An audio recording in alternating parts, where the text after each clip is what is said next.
Her mother smiled warmly at the Duke and said, "Charlotte is a sweet girl, Your Grace, but she has never been burdened by too much learning. Reading has always been rather difficult for her."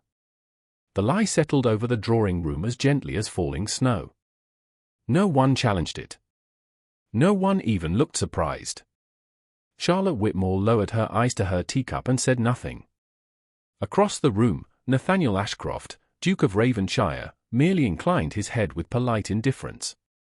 To him, it was likely a meaningless piece of information offered during an ordinary afternoon call. To Charlotte, it was the latest stone added to a wall her mother had spent years building around her. London, spring of 1864. Rain tapped softly against the tall windows of Whitmore House in Mayfair. The grey afternoon light filtered through crystal chandeliers and reflected from polished silver trays carried by silent servants. A fire crackled in the marble hearth, casting a warm glow across the elegant drawing room where several distinguished guests had gathered for tea. Lady Margaret Whitmore presided over the occasion with practiced grace. At 48, she possessed the type of beauty that had sharpened rather than faded with age. Her chestnut hair remained fashionable. Her posture remained perfect. Her smile remained carefully measured. She knew precisely how to command a room without appearing to do so. Beside her sat Olivia Whitmore, her younger daughter and undeniable favorite. At 21, Olivia had inherited her mother's striking features and her talent for attracting attention. She laughed at the proper moments, tilted her head just so, and knew exactly how to make gentlemen feel clever. Charlotte sat several feet away near the window. The placement was not accidental. It never was. She occupied the chair furthest from the center of conversation, partially hidden behind a large arrangement of spring roses. Anyone glancing around the room might almost overlook her entirely. Charlotte preferred it that way. At least, she told herself she did. The truth was more complicated. She was 24 years old and had spent much of her life learning how to disappear. Not because she lacked intelligence. Not because she lacked confidence. But because every attempt to step forward had been quietly pushed back by the people closest to her. "Olivia has always been exceptional with languages," Lady Margaret was saying proudly. "She reads French with remarkable ease." Olivia offered a modest smile. "Mamma exaggerates." "Not at all." Lady Margaret turned toward the Duke. "Last month she translated an entire letter from Paris." Charlotte looked down before anyone could notice the flicker of amusement in her eyes. The letter in question had contained less than a dozen sentences. Olivia had needed assistance with half of them. Nathaniel Ashcroft accepted the information with the calm courtesy expected of a man in his position. He was 34 years old. Tall. Broad-shouldered. Impeccably dressed in dark blue evening attire. There was nothing flamboyant about him. His reputation alone filled whatever space he entered. The Duke of Ravenshire was known throughout England for his discipline, intelligence, and relentless sense of responsibility. His estates were among the most prosperous in the country. His judgment was trusted by ministers, bankers, and noblemen alike. Charlotte had heard stories about him for years. She had expected arrogance. Instead, she saw something else. Observation. He listened more than he spoke. He watched more than he revealed. That made him dangerous in a way society often underestimated. And Charlotte asked Lady Winifred Hastings, one of the guests. Surely she must have talents of her own. A brief silence followed. Charlotte felt it immediately. Her mother answered before anyone else could. Charlotte is kind-hearted. The smile never left Lady Margaret's face. She enjoys simple pursuits. Gardening. Sketching. Looking after household matters. Nothing too demanding. Charlotte maintained her pleasant expression. Years of practice made it effortless. That sounds lovely, Lady Winifred replied. Do you paint? A little, Charlotte answered. She's being modest, Olivia interrupted brightly. Charlotte once spent an entire week drawing flowers. The remark sounded innocent. It was not. Several guests chuckled politely. Charlotte smiled as though she found it amusing too. Inside, however, something tightened. The conversation moved on. It always did. Yet she noticed something unexpected. Nathaniel Ashcroft was looking at her. Not openly. Not long enough to attract attention. Just briefly.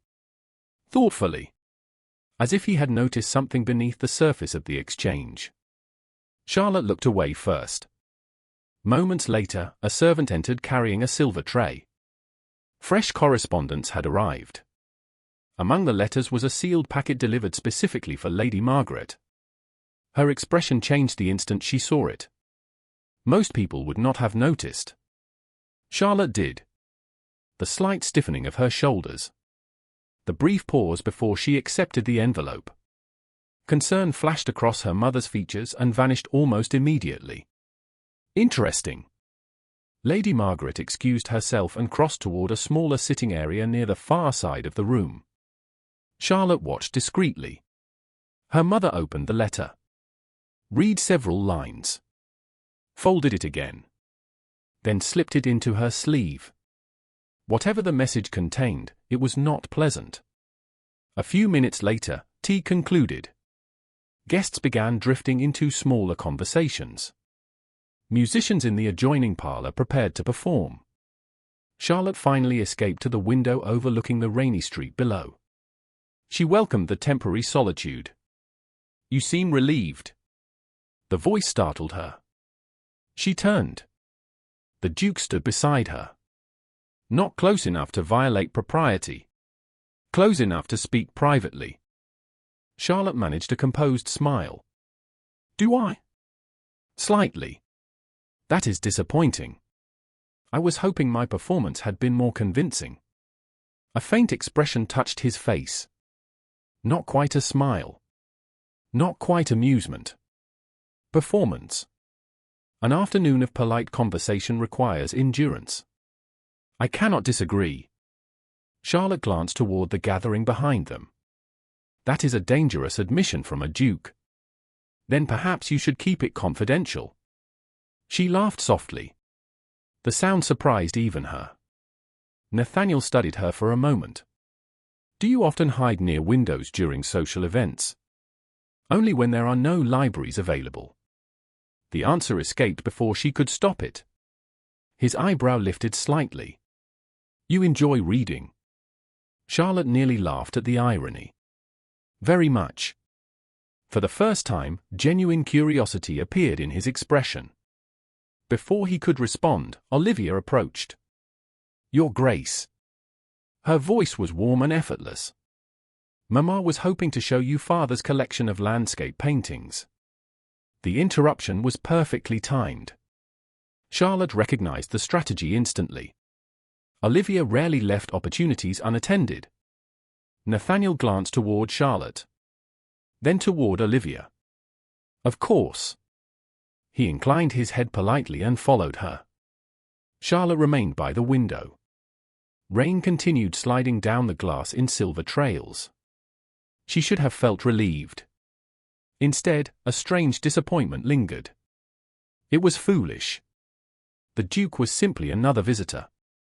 Another powerful man passing briefly through their lives. Yet for a few moments, she had experienced something unusual. Someone had spoken to her as though her thoughts might be worth hearing. The sensation stayed with her long after the conversation ended. Later that evening, after dinner had concluded and the household settled into quiet routines, Charlotte slipped from her bedchamber carrying a candle. She moved carefully through the dim corridors until she reached a narrow staircase seldom used by guests. At the top was a small locked room beneath the roof. Most servants believed it contained old furniture. Only Charlotte knew otherwise. She unlocked the door and stepped inside. Shelves lined the walls from floor to ceiling. Books filled every available space. Law volumes. Parliamentary records. Estate ledgers. Historical texts. Journals. Maps. Several tables overflowed with notebooks covered in her meticulous handwriting. This was her sanctuary. Her hidden world. Here, no one called her simple. Here, no one laughed politely while dismissing her abilities. Charlotte set down her candle and opened a thick legal volume. The familiar scent of paper and leather greeted her like an old friend. Outside, rain continued to fall over London. Inside, she lost herself among words. Hours passed unnoticed. Eventually she reached for a fresh notebook and began copying sections from a complicated inheritance statute she had borrowed weeks earlier. The work required concentration, precision, patience. She loved every moment of it. Somewhere after midnight, she paused and rubbed tired eyes. Her gaze drifted toward the window. The city beyond was dark and silent. Most of London slept. Yet Charlotte remained awake, studying laws that few women were expected to understand and fewer still were encouraged to discuss. She thought briefly of the Duke, of his questions, of the way he had listened. Then she dismissed the memory and returned to her work. She could not know that the sealed letter her mother had hidden that afternoon concerned a financial problem threatening the future of the Whitmore family. She could not know that a legal dispute involving land, inheritance, and a dangerous error in documentation was already moving toward their doorstep. And she certainly could not know that within days, the same Duke who had been told she could barely read would place a document before her that would change both of their lives forever. The following morning arrived beneath a pale grey sky that hung low over London like a blanket of mist. Charlotte Whitmore had been awake for nearly 3 hours before the rest of the household stirred. Dawn remained her favourite part of the day. During those quiet moments, before servants began moving through corridors and before her mother's expectations settled over the house, she could simply exist without performing a role. She sat alone in the breakfast room with a notebook open beside her untouched tea. Several pages were filled with observations copied from legal texts. Others contained her own thoughts written in a neat, disciplined hand. A small fire crackled nearby. Outside, carriage wheels rattled across damp cobblestones. Charlotte paused as she reviewed a complicated inheritance dispute she had been studying for weeks. The statute itself was not difficult. The challenge came from how often people misunderstood it. Lawyers argued over interpretations. Families spent years fighting over estates because a single sentence had been poorly drafted decades earlier. She found the subject fascinating. Most women of her acquaintance would have considered such reading unbearably dull. Charlotte considered it endlessly entertaining. The sound of footsteps approaching interrupted her concentration.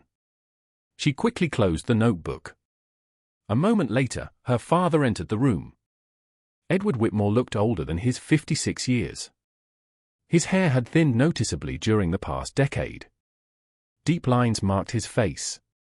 Once he had possessed the confidence of a prosperous gentleman managing substantial family interests. Recently, however, something seemed diminished in him. Worry lingered in his expression even during ordinary conversations. "Good morning, Charlotte." "Good morning, Father." He smiled faintly and settled into the chair opposite her. "You are up early." "I could say the same about you."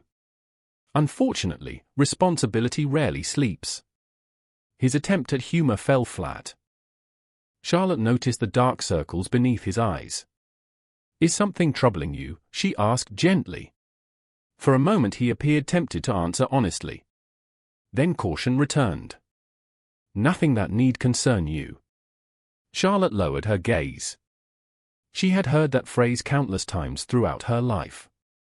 Nothing that need concern you. Nothing that requires your attention.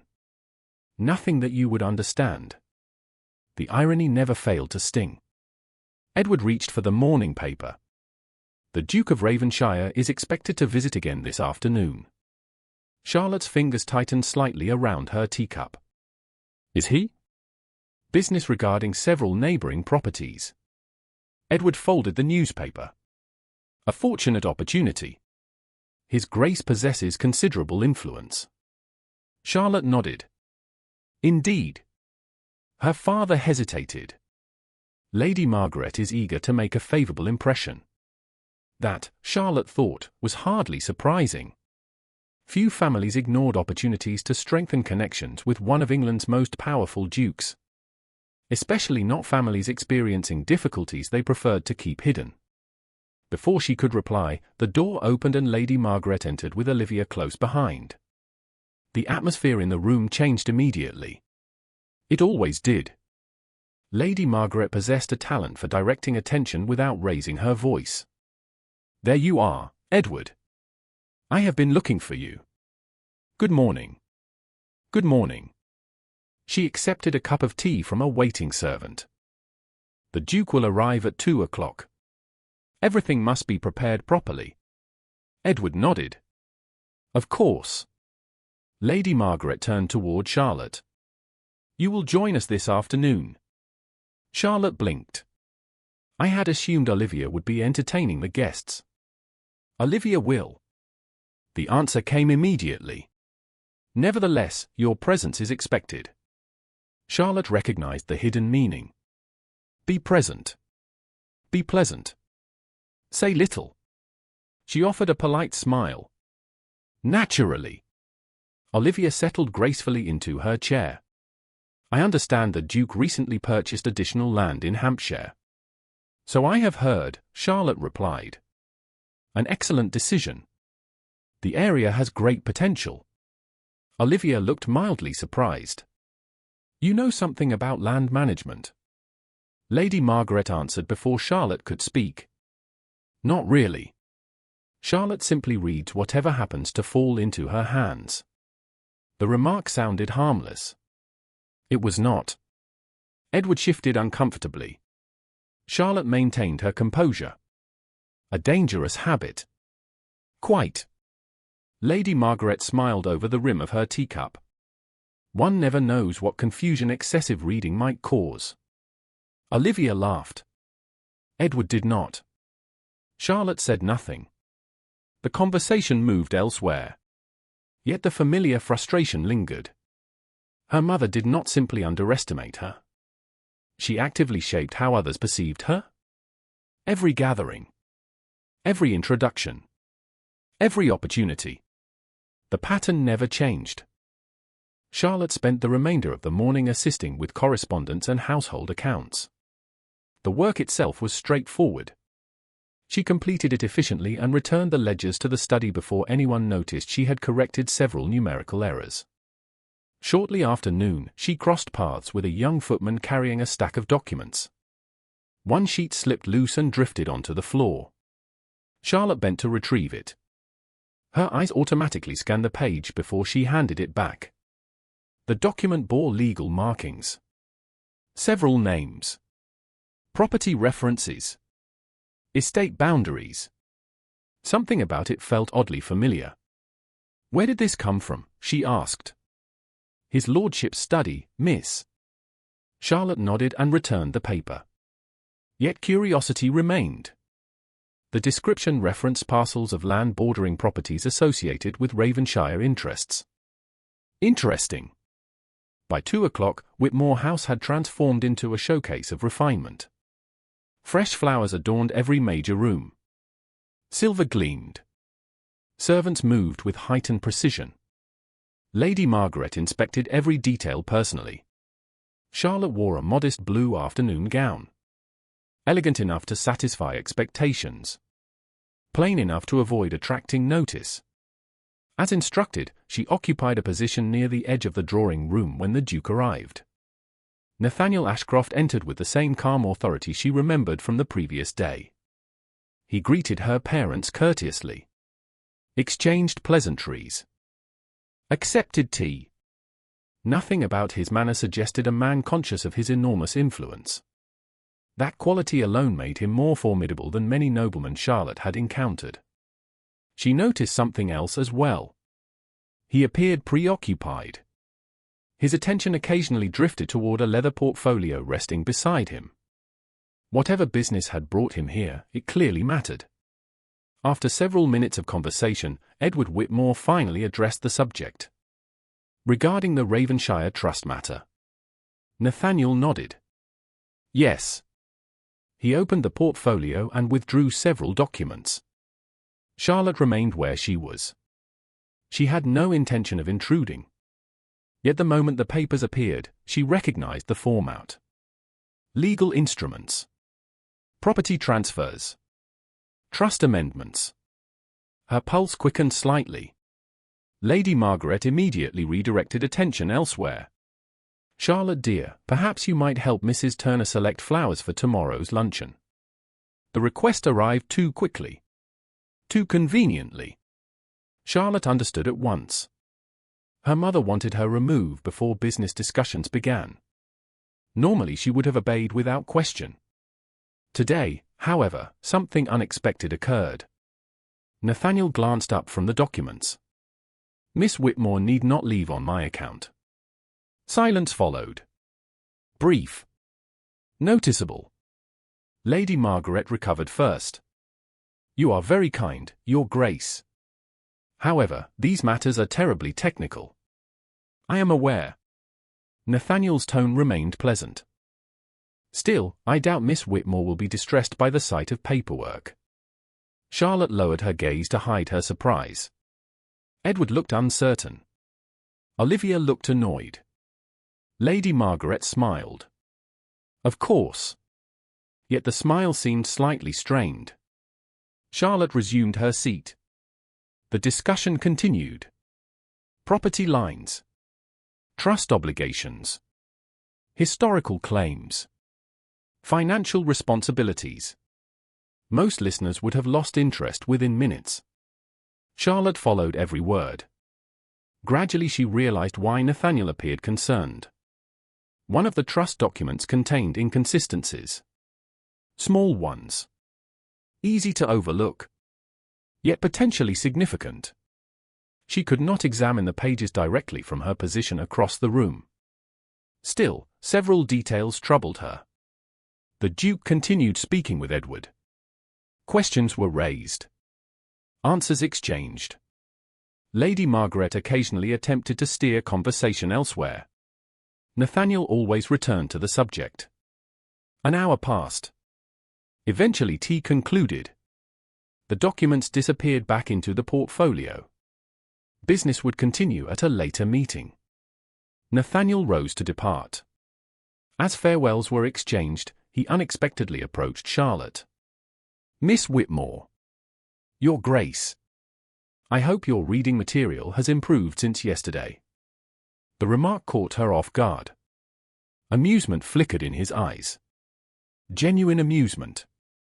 Charlotte found herself smiling. "That depends entirely upon one's standards. And yours are high. Unreasonably so. An unfortunate burden. A lifelong affliction." For the first time, a visible smile appeared. It transformed his face completely. Not dramatically. Just enough to reveal warmth hidden beneath restraint. Then the moment ended. "Good afternoon, Miss Whitmore." "Good afternoon, Your Grace." He departed moments later. The sound of the front door closing echoed faintly through the house. Charlotte watched through the window as his carriage disappeared down the street. "You seemed very comfortable speaking with His Grace." Lady Margaret's voice interrupted her thoughts. Charlotte turned. Her mother's expression remained pleasant. Too pleasant. "We discussed books." "Did you?" "Briefly." Lady Margaret studied her for several seconds. "I trust you remember your position." The words were quiet. Precise. Familiar. Charlotte met her gaze. "I do." "Good." Lady Margaret smiled once more and left the room. Charlotte remained standing beside the window long after everyone else had gone. Her mother's warning was not new. Yet today it felt different. Because for the first time in years, someone outside her family had begun to notice contradictions. Someone intelligent. Observant. Difficult to deceive. And somewhere within the Duke's portfolio rested a collection of documents that troubled her more the longer she thought about them. She could not explain why. She only knew one thing with certainty. The next time those papers appeared before her, she intended to examine them closely. Very closely. 3 days later, London awoke beneath brilliant sunshine for the first time in nearly a week. Golden light spilled across Mayfair rooftops and transformed the city into something brighter and more hopeful than the grey world Charlotte Whitmore had watched from her window only days before. Yet despite the pleasant weather, tension lingered inside Whitmore House. It appeared in small ways. A servant carrying messages more frequently than usual. Her father spending long hours behind closed study doors. Her mother receiving visitors she would not identify. Individually, none of these details seemed remarkable. Together, they formed a pattern Charlotte could not ignore. She sat in the library shortly after 10 o'clock, reviewing a collection of estate records she had quietly borrowed from a neglected shelf. Most members of the household assumed she spent her mornings reading poetry or sketching landscapes. No one paid attention to the title she selected. That lack of attention had become one of her greatest advantages. She turned another page and paused. The handwriting looked familiar. Very familiar. Her eyes narrowed. Several references matched details she had overheard during the Duke's recent visit. The same trust. The same neighboring properties. The same disputed boundaries. Charlotte leaned forward. Suddenly a knock sounded at the door. She quickly closed the ledger. A maid entered. "Miss Charlotte, Lady Margaret requests your presence in the drawing room." Charlotte blinked. Immediately. "Yes, miss." Curiosity stirred. Her mother rarely summoned her without reason. Charlotte followed the maid downstairs. The moment she entered the drawing room, she understood. Nathaniel Ashcroft stood near the fireplace speaking with Edward Whitmore. Several unfamiliar gentlemen occupied nearby chairs. Legal professionals, judging by their appearance and manner. One elderly man held a thick portfolio stuffed with documents. Another carried rolled maps secured with ribbon. Charlotte slowed. This was not a social call. It was a working meeting. "Ah, Charlotte." Lady Margaret's smile appeared perfectly pleasant. "There you are." Charlotte offered greetings. Nathaniel acknowledged her with a polite nod. The lawyers did the same. "Miss Whitmore." "Your Grace." "I trust your standards remain unreasonably high." A spark of amusement touched his eyes. Charlotte found herself smiling despite her surprise. "Regrettably, they have not improved." One of the older gentlemen chuckled softly. "An unfortunate condition." "Indeed," Nathaniel replied. "Apparently there is no known cure." The exchange lasted only seconds, yet Charlotte noticed something unsettling. Her mother's expression tightened almost imperceptibly. She disliked these conversations. That fact alone made Charlotte wonder why. The meeting soon resumed. Lady Margaret attempted to guide Charlotte toward a seat near the far window. Once again she understood the message. Observe quietly. Remain invisible. Charlotte complied. She settled into a chair and opened a book, creating the appearance of disinterest while listening carefully. The discussion concerned Ravenshire lands located west of Hampshire. Several trusts established decades earlier governed ownership arrangements between neighboring estates. Unfortunately, portions of the documentation appeared contradictory. Conflicting language existed between original agreements and later amendments. What should have been straightforward had become increasingly complicated. Charlotte listened closely. The more she heard, the more concerned she became. Certain explanations did not align with the record she had studied. Several assumptions appeared dangerously flawed. Yet she remained silent. The lawyers continued debating technical details. Maps were unrolled. Figures reviewed. Dates compared. Nearly an hour passed. Then came the moment that changed everything. One of the solicitors removed a fresh document from his portfolio. "We believe this amendment resolves the issue, Your Grace." Nathaniel accepted the pages. "Explain." The solicitor adjusted his spectacles. "The amendment transfers administrative authority to the Trust Committee while preserving existing inheritance protections." Charlotte's attention sharpened immediately. Administrative authority. Trust committee. Inheritance protections. The words sounded reassuring. Too reassuring. The solicitor continued speaking. Nathaniel studied the pages. Edward Whitmore leaned forward with interest. Charlotte's pulse quickened. Something felt wrong. Very wrong. She could not see the document clearly from across the room. Yet several phrases reached her ears. Enough phrases. Enough details. A cold realization began forming. The solicitor finished his explanation. Silence followed. Nathaniel reviewed the pages again. You are confident? Entirely. Charlotte stared at the floor. Her mind raced through statutes. Clauses. Legal precedents. Interpretation she had copied by candlelight from books hidden beneath the roof of her home. The problem revealed itself all at once. Not a minor error. Not a technicality. A disaster. If the language was exactly as described, the amendment did not protect inheritance rights. It endangered them. Worse, it created a pathway through which an entire estate could potentially pass outside the bloodline the trust was intended to protect. Her heart began beating faster.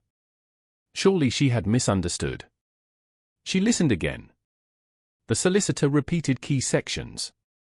No. She had understood perfectly. Charlotte tightened her grip on the book resting in her lap. A familiar internal battle began. Stay silent. That was the safest choice. That was always the safest choice. The lawyers were experienced men. Nathaniel Ashcroft possessed one of the sharpest minds in England. If there was a problem, someone else would discover it. Someone else would speak. Yet minutes passed. No one did. The discussion continued. Assumptions built upon assumptions. The mistake remained invisible. Charlotte looked toward the document. Then toward the Duke. Nathaniel remained thoughtful. Focused. He clearly sensed uncertainty but had not yet identified its source. The realization unsettled her more than she expected. If even he had not noticed the flaw, the consequences could be severe. Lady Margaret spoke suddenly. Surely these matters are best left to professionals. The remark seemed harmless. Charlotte felt a strange chill. Her mother had not been part of the discussion. Why interrupt now? Nathaniel glanced up. Generally speaking, yes. Exactly. Lady Margaret smiled. Legal matters can be confusing. Charlotte looked at her mother. For one brief moment, their eyes met. Something passed between them. Warning. Expectation. Control. Stay quiet. The message could not have been clearer. Charlotte lowered her gaze. The room continued discussing the amendment. Another minute passed. Then another. Finally she could bear it no longer. Her conscience refused. If she remained silent and the trust collapsed years later because no one had recognized the flaw, she would never forgive herself. Slowly, she set aside her book. No one noticed. Not immediately. Charlotte drew a breath. Excuse me. The room fell silent. Every head turned. Lady Margaret's expression froze. Edward looked startled. The solicitors appeared mildly confused. Nathaniel regarded her with quiet curiosity. Charlotte's heart pounded. She almost abandoned the idea. Almost. Then she remembered the countless nights spent studying while others slept.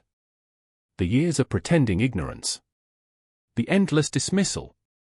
Knowledge existed for a reason. I apologize for interrupting, she said carefully. But I believe there may be a problem with the amendment. Silence deepened. One solicitor blinked. Another frowned. Lady Margaret laughed softly. Too quickly. Charlotte dear, I am certain you mean well. Mother.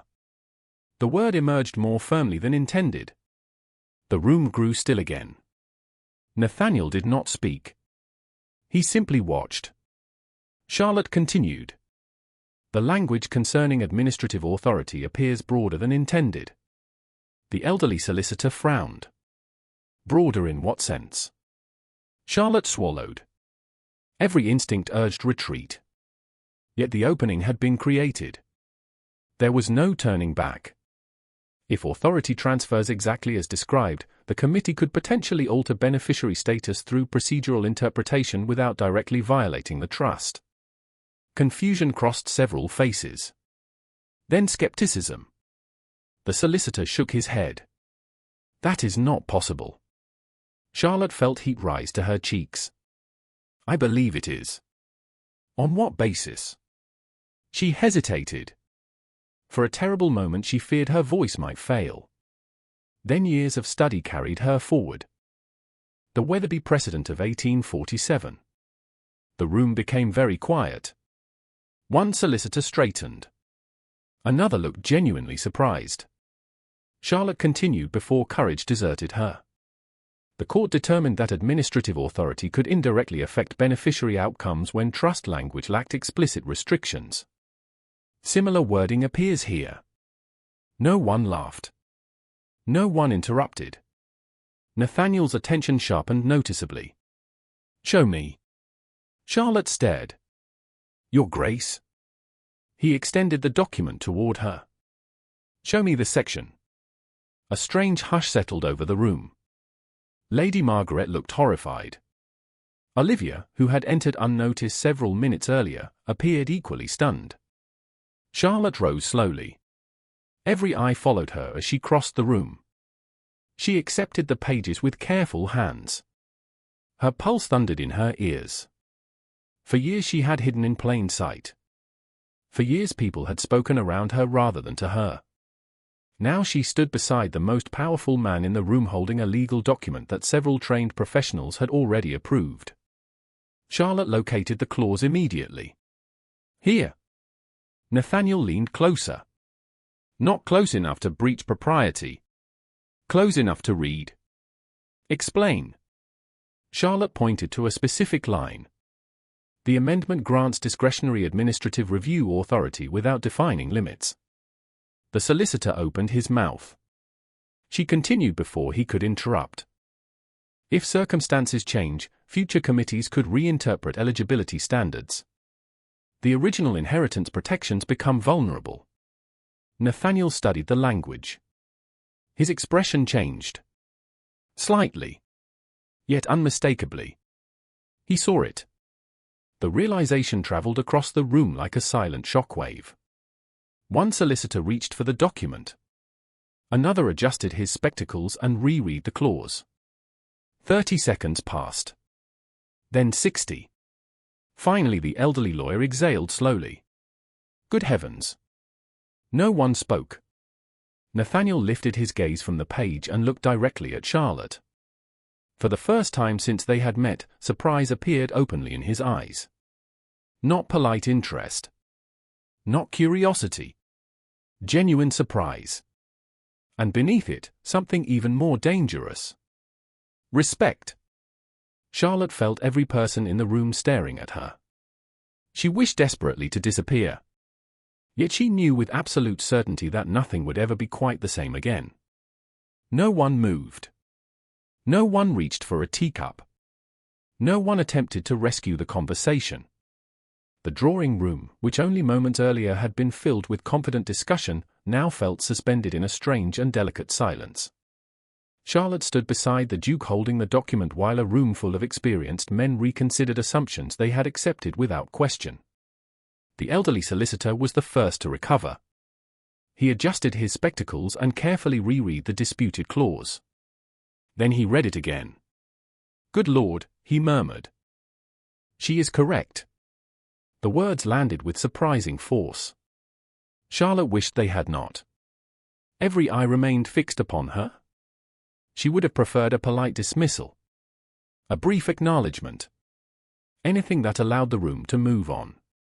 Instead, the confirmation only deepened everyone's attention. Nathaniel Ashcroft accepted the document from her and examined the section once more. His expression remained controlled, but Charlotte could see the calculation behind his eyes. He was tracing implications, testing conclusions, searching for weaknesses in her reasoning. She respected him for it. "You referenced the Weatherby precedent," he said. "Yes, Your Grace. Most people outside legal circles have never heard of it." Charlotte felt her pulse quicken. "It is not particularly famous." A faint spark of amusement touched his features. That was not an answer. Several gentlemen exchanged glances. Charlotte suddenly became aware that she was standing in the middle of a conversation she should never have been permitted to enter. A young unmarried woman was not expected to discuss trust law before solicitors and aristocrats. Certainly not with a duke. Yet Nathaniel appeared entirely unconcerned by convention. He wanted information. Nothing else mattered. "I encountered the case while reading estate litigation records," Charlotte answered carefully. Several years ago." "Several years ago." One of the solicitors looked astonished. "You studied legal records?" Charlotte hesitated. Across the room, Lady Margaret's expression had become dangerously still. "Only out of personal interest," Charlotte replied. The solicitor stared at her. "Miss Whitmore, I have practiced law for 30 years and forgotten half the cases I once studied. Yet you recalled a precedent from nearly 2 decades ago." Charlotte wished the carpet would open beneath her feet.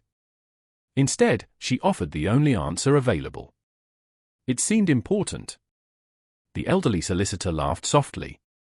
Apparently it was. Nathaniel closed the document. "Gentlemen, let us proceed under the assumption that the amendment requires revision." No one objected. The authority in his voice settled the matter instantly.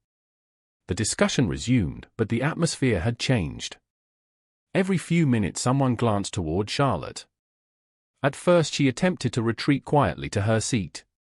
Nathaniel stopped her without intending to. "Miss Whitmore." She paused. "Yes, Your Grace. If you have identified one issue, I would appreciate knowing whether you see any others." The room fell silent again. Charlotte stared.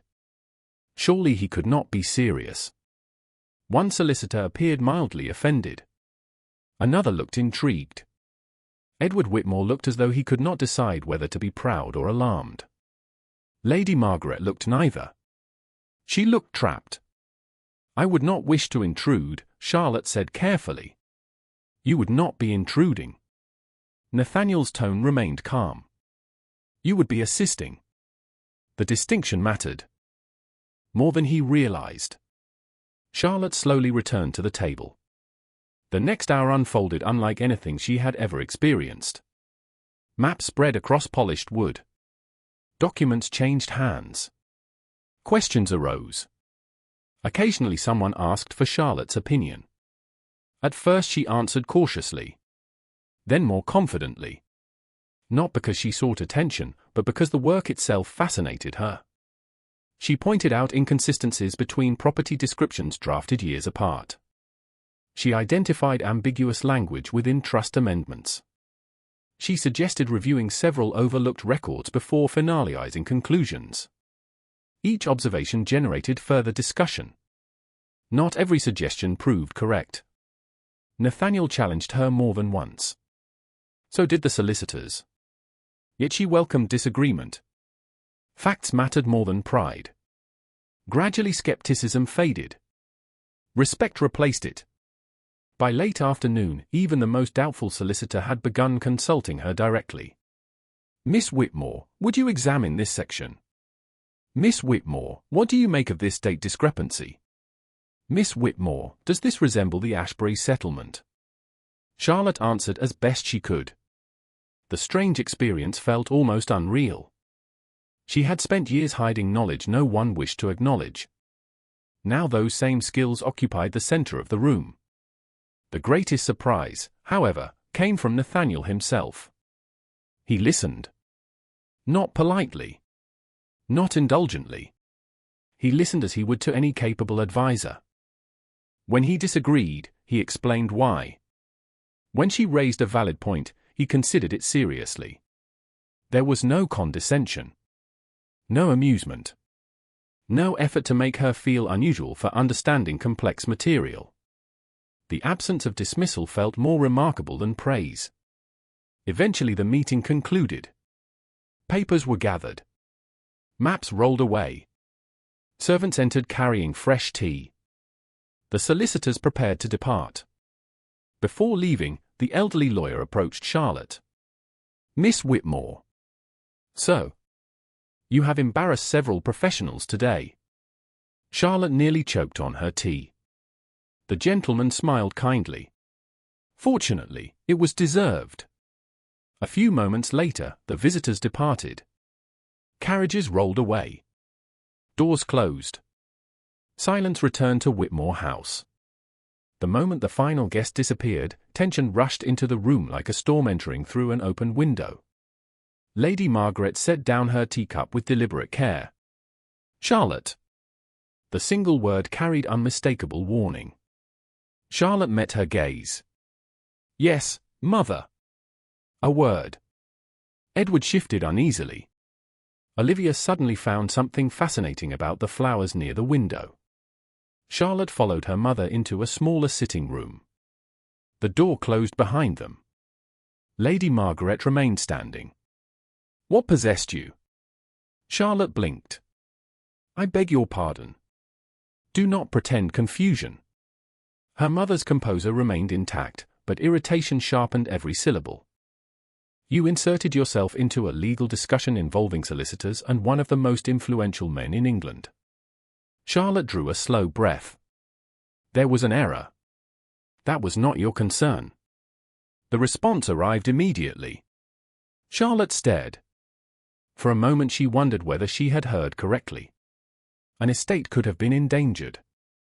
Professionals would have handled it. Eventually. That is beside the point. Lady Margaret folded her hands. "You drew attention to yourself." There it was. The real offense. Not the interruption. Not the disagreement. Attention. Charlotte looked away.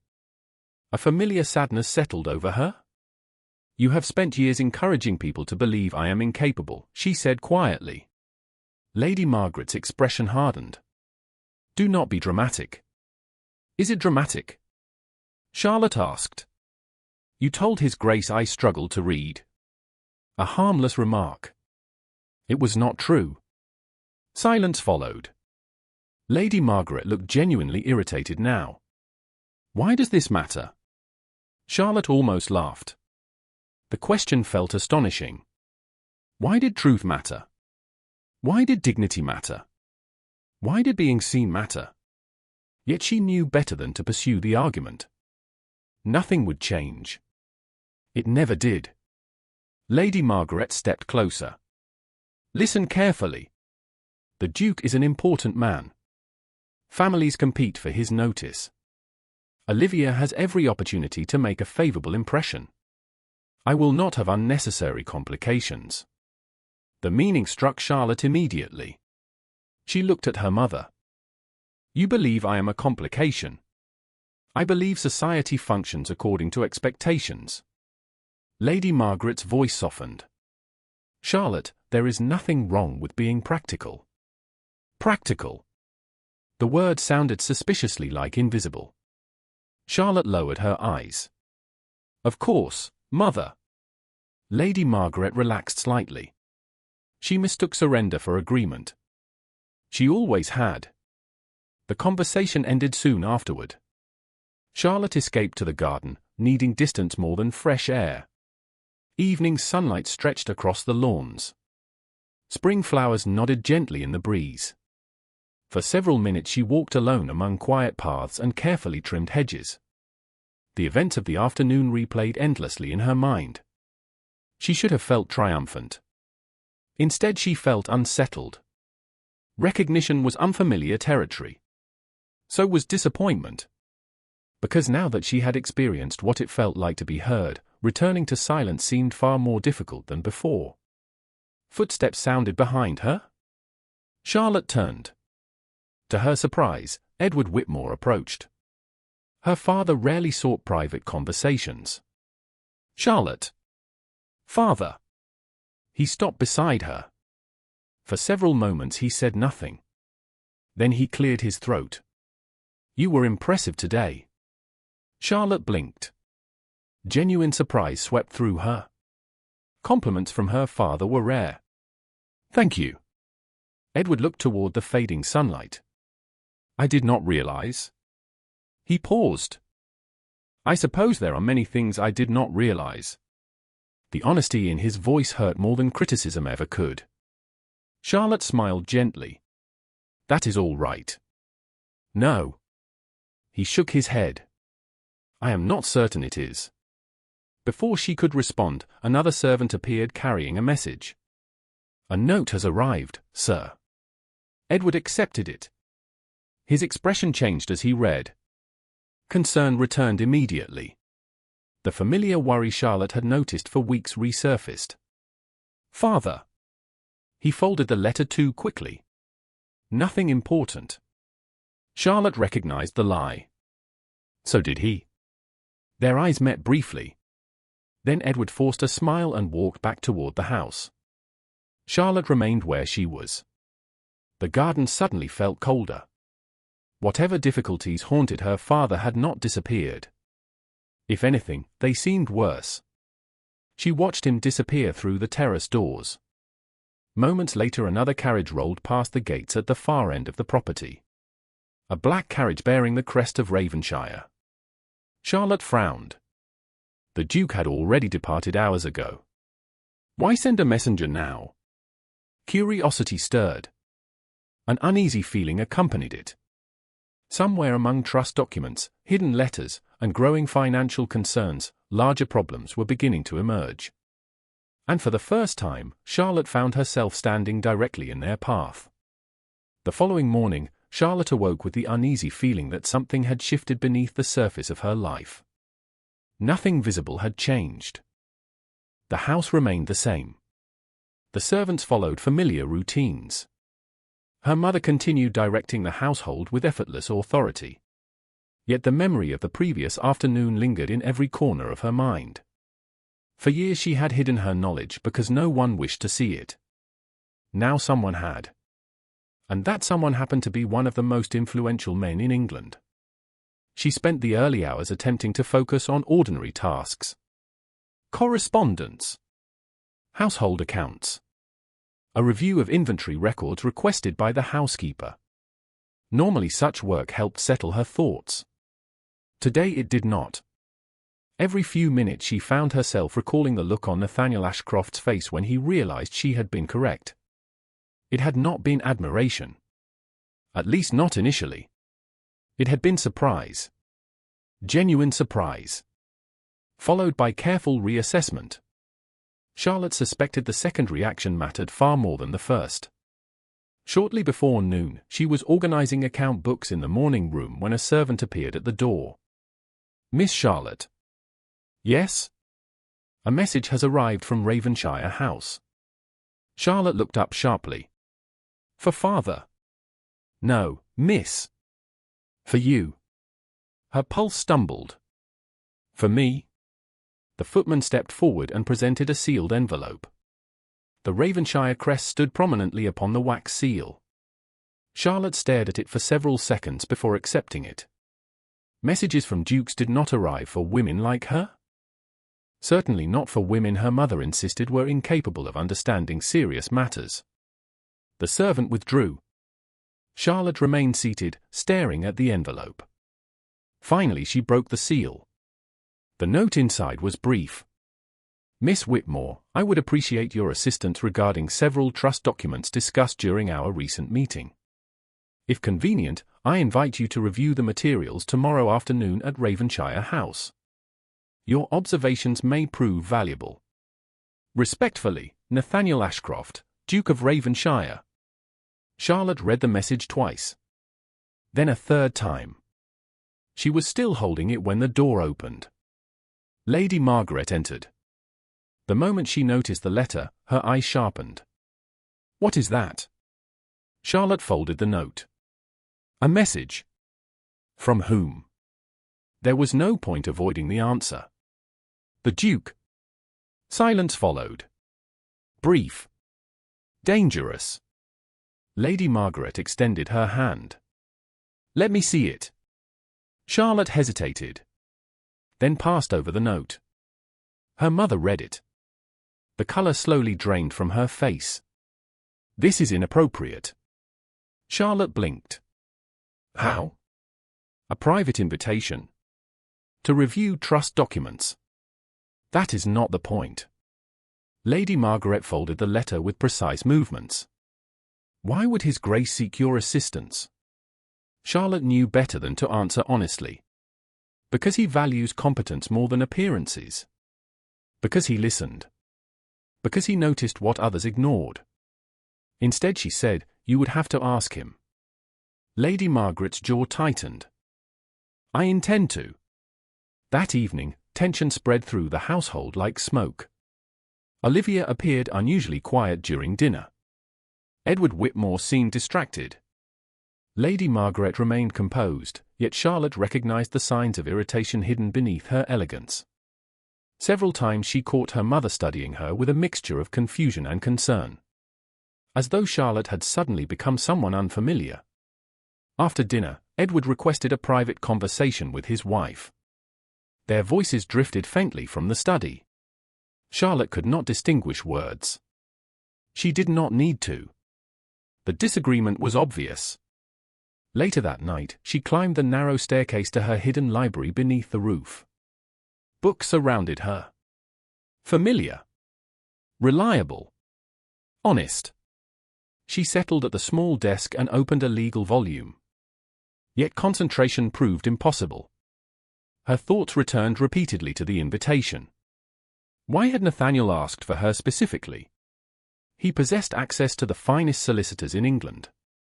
Entire firms existed to handle matters like these.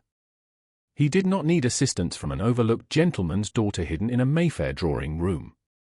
Unless he genuinely valued her perspective. The possibility felt both exhilarating and terrifying. The next afternoon arrived bright and unusually warm. A carriage from Ravenshire House arrived precisely at 2 o'clock. Charlotte descended the staircase prepared for departure. Her gown was simple but elegant. Dark blue silk. Minimal jewelry. Nothing that might attract attention. Lady Margaret waited near the entrance hall. Remember yourself. Charlotte paused. Mother. You are there to observe. Nothing more. Charlotte looked at her calmly. I was invited to assist. Do not mistake courtesy for significance. The words stung more than they should have. Yet before Charlotte could respond, the front doors opened. The waiting carriage stood beyond. She inclined her head politely. Good afternoon, Mother. Then she departed. The journey to Ravenshire House lasted less than 20 minutes. Charlotte spent most of it watching London pass beyond the carriage windows. Shops bustled. Gentlemen hurried along sidewalks. Delivery wagons crowded the streets. Life continued exactly as it always had. Yet she felt as though she were travelling toward something unknown. Ravenshire House stood among the grandest residences in Mayfair. Elegant stonework. Immaculate gardens. Tall windows reflecting afternoon sunlight. Everything conveyed quiet power rather than extravagant display. A butler greeted her at the entrance and escorted her through a series of beautifully appointed rooms. Finally they reached a library unlike any Charlotte had ever seen. Floor-to-ceiling shelves stretched across 2 stories. Rich wood paneling gleamed in the afternoon light. Hundreds upon hundreds of volumes filled the room. Charlotte stopped walking. For a moment she simply stared. Most people react the same way. Nathaniel's voice came from across the room. Charlotte turned. He stood beside a large table covered in documents. Amusement flickered in his eyes. I apologize, she said. Do not. He glanced around the library. I have been doing exactly the same thing since childhood. Charlotte smiled despite herself. Then perhaps there is hope for me. There is certainly hope for anyone who appreciates books. He gestured toward the table. Thank you for coming. Thank you for inviting me. Nathaniel motioned toward several chairs. Please sit. Charlotte obeyed. Documents lay arranged in careful stacks. Maps occupied one corner. Several ledgers occupied another. Everything suggested hours of meticulous preparation. You have been busy, she observed. Unfortunately. Nathaniel settled across from her. The trust issue proved more complicated than expected. Charlotte glanced toward the papers. Did the amendment require revision? Substantial revision. His expression turned thoughtful. Several solicitors remain annoyed by that fact. Charlotte looked down quickly. I did not intend to embarrass anyone. Yet you succeeded magnificently. The remark carried enough humor to make her laugh. Nathaniel smiled briefly. Then his expression grew serious. Miss Whitmore. Yes? May I ask you a question? Of course. He folded his hands. Where did you learn all of this? Charlotte froze. There it was. The question she had been expecting since the moment she spoke in the drawing room. For several seconds she searched for a safe answer. None existed. Nathaniel waited patiently. Books, she finally said. One eyebrow lifted. Books. Many books. I gathered that much. His tone remained gentle. Most people do not acquire specialized knowledge of trust law through casual reading. Charlotte looked toward the library shelves. Perhaps not. Then how? She hesitated. Old habits urged caution. Yet something about Nathaniel made dishonesty difficult. My grandfather maintained a substantial collection. Legal texts. Among other things. Nathaniel nodded for her to continue. Charlotte drew a slow breath. When I was 13, I discovered several volumes discussing estate disputes. I found them interesting. At 13. I was an unusual child. Clearly. Amusement returned to his eyes. Charlotte found herself smiling. One book led to another. Then another. Eventually I began copying sections into notebooks. Nathaniel studied her carefully. For 11 years. Approximately. Silence followed. Not uncomfortable silence. Thoughtful silence. Finally Nathaniel leaned back in his chair. And your family knows. Charlotte looked away. That alone answered the question. Understanding appeared immediately. They do not. They know I enjoy reading. That is not what I asked. Charlotte remained quiet. Nathaniel considered her for several moments. Why would anyone conceal such ability? The question sounded genuine. Not accusatory. Genuine confusion. Charlotte wished she could answer it. She wished she understood it herself. Perhaps some talents are less welcome than others. Nathaniel frowned slightly. That seems an extraordinary waste. The simple statement struck her more deeply than he intended. Extraordinary waste. No one had ever described her situation that way before. Most people accepted it without question. Nathaniel did not. The realization lingered between them. Then a knock sounded at the library door. A servant entered carrying additional records. Nathaniel accepted them and glanced through the contents. His expression darkened slightly. Interesting. What is it? Charlotte asked. He handed her a document. Another inconsistency. She examined the page. Her eyes widened. The figures did not align with previous records. Not even remotely. Charlotte looked up. Nathaniel was already watching her. You see it too. It was not a question. It was certainty. And for the first time in her life, Charlotte realized someone expected her intelligence rather than doubted it. The feeling was far more dangerous than admiration. Because once a person experienced being truly seen, it became impossible to return comfortably to the shadows. Charlotte stared at the figures for several seconds before speaking. The discrepancy was impossible to ignore. 2 separate records described the same parcel of land. Yet the reported income differed by an amount large enough to alter the trust's financial obligation significantly. "This cannot be an ordinary accounting error," she said quietly. Nathaniel nodded. "That was my conclusion as well." Charlotte reviewed the page again. The handwriting matched. The dates aligned. The signatures appeared legitimate. Yet the numbers themselves told conflicting stories. "How many documents contain inconsistencies like this?" she asked. Nathaniel leaned back in his chair. "More than I would prefer." "How many?" "7 so far." Charlotte looked up sharply.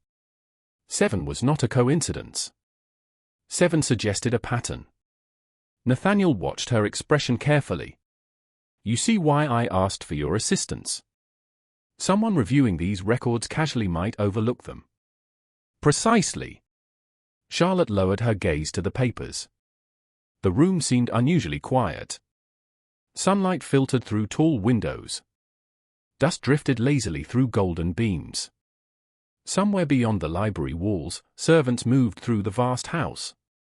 Yet inside the room, everything narrowed to documents, questions, and possibilities. "When did you first suspect something was wrong?" she asked. Nathaniel considered the question. "Several months ago." Charlotte looked surprised. "Months?" The inconsistencies appeared insignificant individually. A delayed payment. An unusual notation. A valuation that seemed slightly inflated. He folded his hands. "Unfortunately, small irregularities have a habit of becoming larger ones." Charlotte smiled faintly. "That sounds like experience speaking." Experience usually speaks after causing inconvenience. She laughed softly. The sound seemed to please him. For a moment, neither returned to the documents. The conversation drifted elsewhere. They discussed historical cases. Property law. Parliamentary reforms. The evolution of trust structures across England. Charlotte forgot herself completely. She forgot caution. She forgot her mother's warnings. Most of all, she forgot the habit of measuring every word before speaking. Nathaniel never treated her knowledge as unusual. He treated it as useful. The distinction changed everything. Hours passed with surprising speed. Eventually a servant arrived carrying a tray of tea and light refreshments. Nathaniel thanked him and moved several documents aside to make space. "We should probably eat before one of us forgets entirely." Charlotte glanced toward the clock and blinked. It was already late afternoon. Good heavens. Exactly my reaction. He poured tea for both of them. The simple gesture felt oddly intimate despite its complete propriety. Not because of the action itself. Because no one had ever shared intellectual companionship with her before. Most conversations in her life revolved around weather, etiquette, marriages, or social obligations. This was different. Nathaniel handed her a cup. "May I ask another question?" Charlotte smiled cautiously. "That depends on the question." "Fair enough." He settled into his chair. "Where did you find access to legal records detailed enough to learn trust law at this level?" Charlotte hesitated. Then she realized the truth was not particularly scandalous. Merely unconventional. "Several years ago, I discovered a retired barrister donated portions of his library to a reading society near Bloomsbury." Nathaniel's eyebrows lifted. "You traveled there alone?" "Not entirely alone. A maid accompanied me." "Repeatedly?" "Every week for nearly 3 years." Genuine surprise crossed his face. 3 years? Charlotte nodded. "The caretaker eventually allowed me access to additional materials stored in the archives." Nathaniel stared at her. Then he began laughing. Not loudly. Not mockingly. pure amusement. Charlotte blinked. What? Nothing. He shook his head. I was simply imagining the expressions of every solicitor in London if they knew they had been unknowingly challenged by a young woman studying in a reading archive. Charlotte could not help laughing as well. I doubt they would approve. I suspect they would be horrified. The shared amusement lingered longer than either expected. Eventually the conversation resumed. Yet something subtle had changed. The distance between Duke and gentleman's daughter remained. Social hierarchy did not disappear. Neither forgot it. Yet a foundation of mutual respect now existed beneath every exchange. As afternoon faded toward evening, they returned to the records. Charlotte examined ledgers while Nathaniel compared trust amendments against older estate documents. More inconsistencies emerged. Some involved valuations. Others involved procedural approvals. None proved conclusive alone. Together, however, they formed an increasingly troubling picture. Near sunset, Charlotte closed a ledger and frowned. Your Grace. Nathaniel looked up immediately. What is it? She turned the book toward him. This signature. He studied the page. Yes? It appears 3 times across separate records. That is not unusual. No. Charlotte tapped the page gently. But the handwriting changes. Nathaniel leaned forward. Silence settled between them. He examined each example carefully. Then another. Then a third. His expression darkened. You are correct. Charlotte felt a chill. The signatures are similar. Not identical. One hand imitates another. Nathaniel's voice remained calm, though she sensed tension beneath the surface. He reached for additional files. Several minutes later, he found 2 more examples. The same issue appeared again. Charlotte sat back slowly. Someone altered records. Nathaniel remained silent. The conclusion hung between them. Neither wanted to voice it fully. Not yet. Because once spoken aloud, it would transform uncertainty into accusation. Finally Nathaniel exhaled. At minimum, someone was careless. Charlotte met his gaze. And at maximum. He looked toward the growing stack of questionable documents. At maximum, someone benefited from confusion. The answer unsettled her. Yet it also explained far too much. The inconsistent figures. The amended language. The unusual valuations. None of it seemed random anymore. Outside the windows, evening shadows lengthened across the city. The library gradually darkened. Servants entered to light lamps. Warm golden light filled the room. Nathaniel closed the ledger and stood. That is enough for today. Charlotte glanced toward the piles of records. We barely examined half of them. Which means they will still be here tomorrow. He offered a faint smile. Unlike your patience, which I suspect has limits. Charlotte rose as well. That remains unproven. Everything eventually becomes proven. His eyes held hers for a brief moment. The remark carried an unexpected warmth. Charlotte looked away first. The butler appeared shortly afterward to announce that her carriage was ready. Nathaniel escorted her toward the entrance hall. The journey through Ravenshire House felt shorter than before. Perhaps because conversation continued naturally. They discussed books. History. Architecture. Small topics. Comfortable topics. Yet beneath every exchange remained the unspoken awareness that they had accomplished something unusual together. At the entrance, the evening air drifted through the open doors. Charlotte prepared to step into the waiting carriage. Miss Whitmore. She turned. Nathaniel stood beneath the glow of the entry lanterns. Thank you. The words were simple. Entirely sincere. Charlotte felt unexpectedly moved. For what? For helping me see what others missed. She smiled gently. You would have found it eventually.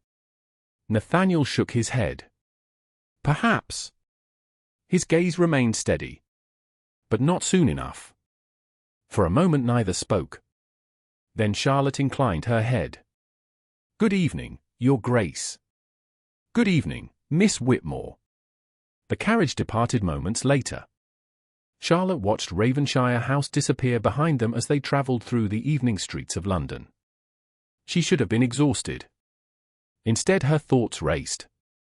Something larger than accounting errors was unfolding. The documents proved it.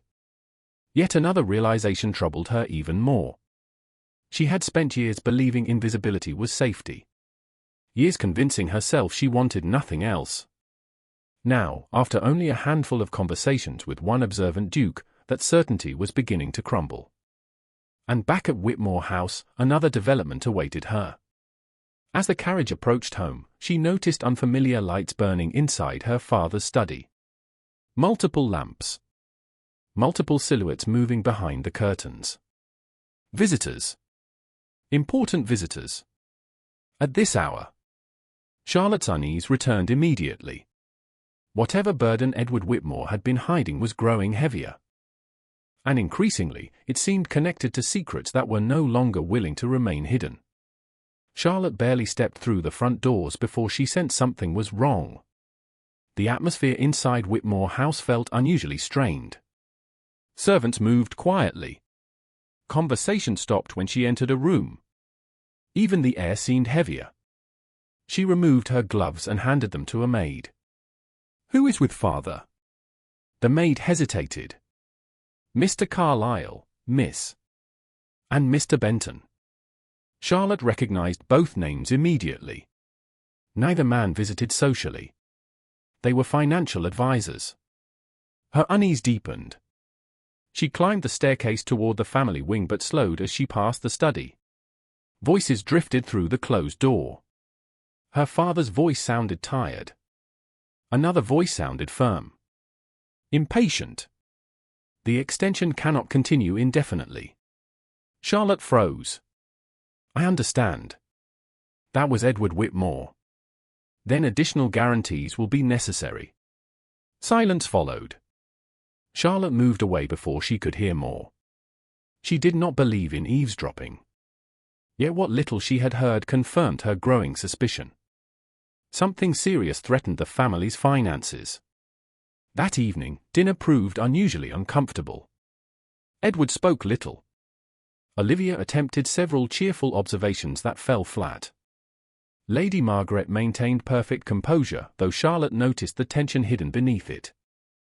At one point Edward reached for a wineglass and accidentally knocked a spoon from the table. The small mistake startled everyone. He apologized immediately. The silence afterward felt far larger than the incident deserved. Charlotte watched her father carefully. He looked exhausted. Not physically. Emotionally. As though he carried a burden too heavy to share. After dinner, Charlotte retreated to the library beneath the roof. She intended to read. Instead, she found herself staring at the same page for nearly 20 minutes. Her thoughts remained fixed on two questions. What trouble had her father hidden for so long? And why did her mother seem determined to keep Charlotte away from every important conversation? The answers arrived sooner than expected. 2 mornings later, Charlotte entered the breakfast room earlier than usual. She stopped immediately. A stack of account ledgers rested on the sideboard. Several pages protruded from the top volume. Most people would have walked past without noticing. Charlotte did not.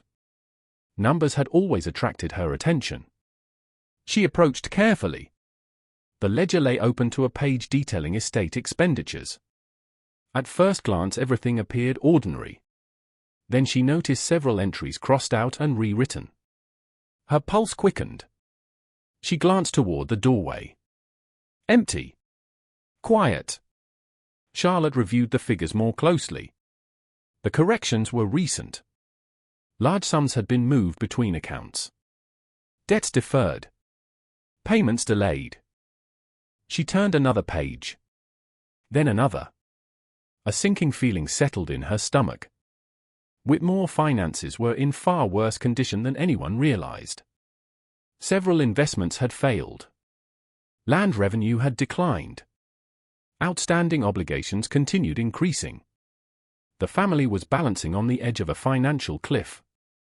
Footsteps sounded in the hallway. Charlotte quickly stepped away. Moments later Edward entered. The instant he saw the open ledger, his face changed. "Charlotte." She met his gaze. "Father." Neither spoke for several seconds. Finally Edward sighed. "How much did you see?" Charlotte answered honestly.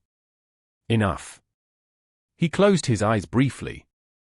The gesture carried enormous weariness. "I hope to spare you this." "From what?" she asked softly. "Reality." He managed a humorless smile. "Perhaps." Charlotte moved closer. "Father, how serious is it?" Edward stared at the ledger. Then toward the window. Finally back at her. Something in his expression shifted. Perhaps exhaustion. Perhaps resignation. Perhaps the realization that she already understood more than anyone expected. "Very serious." The words fell heavily between them. Charlotte remained silent. Edward continued. "Several years ago I invested in a shipping venture. The projections appeared promising. Charlotte already knew what came next. It failed. Spectacularly." He rubbed a hand across his face. "I attempted to recover the losses. Then another investment performed poorly. Then another." Charlotte felt her heart tighten. "Mother knows." "Of course." Edward laughed softly. The sound carried no amusement. "Your mother has spent years protecting our reputation while I attempted to repair the damage." Suddenly many mysteries began making sense. The hidden meetings. The financial advisors. The letters. The tension. Even Lady Margaret's obsession with appearances. Not vanity. Survival. "How bad is it?" Charlotte asked again. Edward hesitated. "Without significant improvement, portions of the estate may eventually need to be sold." Charlotte felt a chill despite the warmth of the room. The Whitmore estate had belonged to the family for generations. Selling land was not merely a financial matter. It represented decline. Public decline. In their world, society noticed such things immediately. Edward looked ashamed. "I failed all of you." "No." Charlotte shook her head. "You made mistakes. The distinction feels insignificant." "It is not." He studied her quietly. "You sound very certain." Charlotte almost smiled. Years spent analyzing legal disputes had taught her one truth. Human beings made mistakes constantly. The important question was what happened afterward. Before she could respond, the breakfast room door opened. Lady Margaret entered. She stopped abruptly upon seeing them together. Her gaze moved from Edward to Charlotte and finally to the ledger. Understanding appeared instantly. "Edward." The single word carried warning. Edward straightened. "She knows." Lady Margaret closed her eyes briefly. "Wonderful." Charlotte frowned. "Mother." "Do not." Lady Margaret approached the table. "Do not tell me everything is fine. Do not tell me this changes nothing. We have spent years preventing disaster." Edward looked away. Charlotte suddenly realized something important. Her mother was afraid. Not angry. Afraid. Fear explained far more than irritation ever had. "Why keep it from me?" Charlotte asked quietly. Lady Margaret laughed once. The sound held no joy. "Because someone had to be protected." "Protected from what?" "The truth." Charlotte stared. "I am not a child." "No." Lady Margaret's eyes met hers. "You are not." For the first time, something vulnerable flickered beneath her mother's controlled exterior. It vanished quickly. Yet Charlotte saw it. Lady Margaret turned away. There is no purpose discussing this further. Then she left the room. Silence followed. Edward exhaled heavily. Your mother has carried more than you realize. Charlotte believed him. Yet another question now troubled her. If the family had struggled financially for years, how had they remained afloat? The numbers did not entirely add up. Several gaps remained. That afternoon Charlotte received another invitation from Ravenshire House. This time she accepted immediately. When she arrived, Nathaniel noticed her distraction almost at once. Something is wrong. Charlotte looked up from the documents. What makes you think that? You have reviewed the same page 4 times. She blinked. Have I? 5 now. Despite herself, Charlotte laughed. Nathaniel set aside his pen. What happened? She hesitated. Yet increasingly she found herself trusting him. Not because he was powerful. Because he listened. There was a difference. I learned something about my family.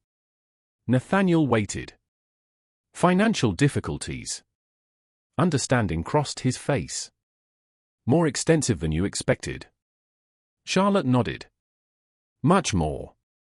Nathaniel remained thoughtful for a moment. Then he asked a question she did not expect. Has your family always relied upon your sister's social prospects? Charlotte looked at him sharply. What? Answer the question. Charlotte considered. Olivia has always received considerable attention. Nathaniel leaned back slowly. And you? A strange sadness touched her. I was useful in other ways. Nathaniel's expression darkened slightly. He said nothing further.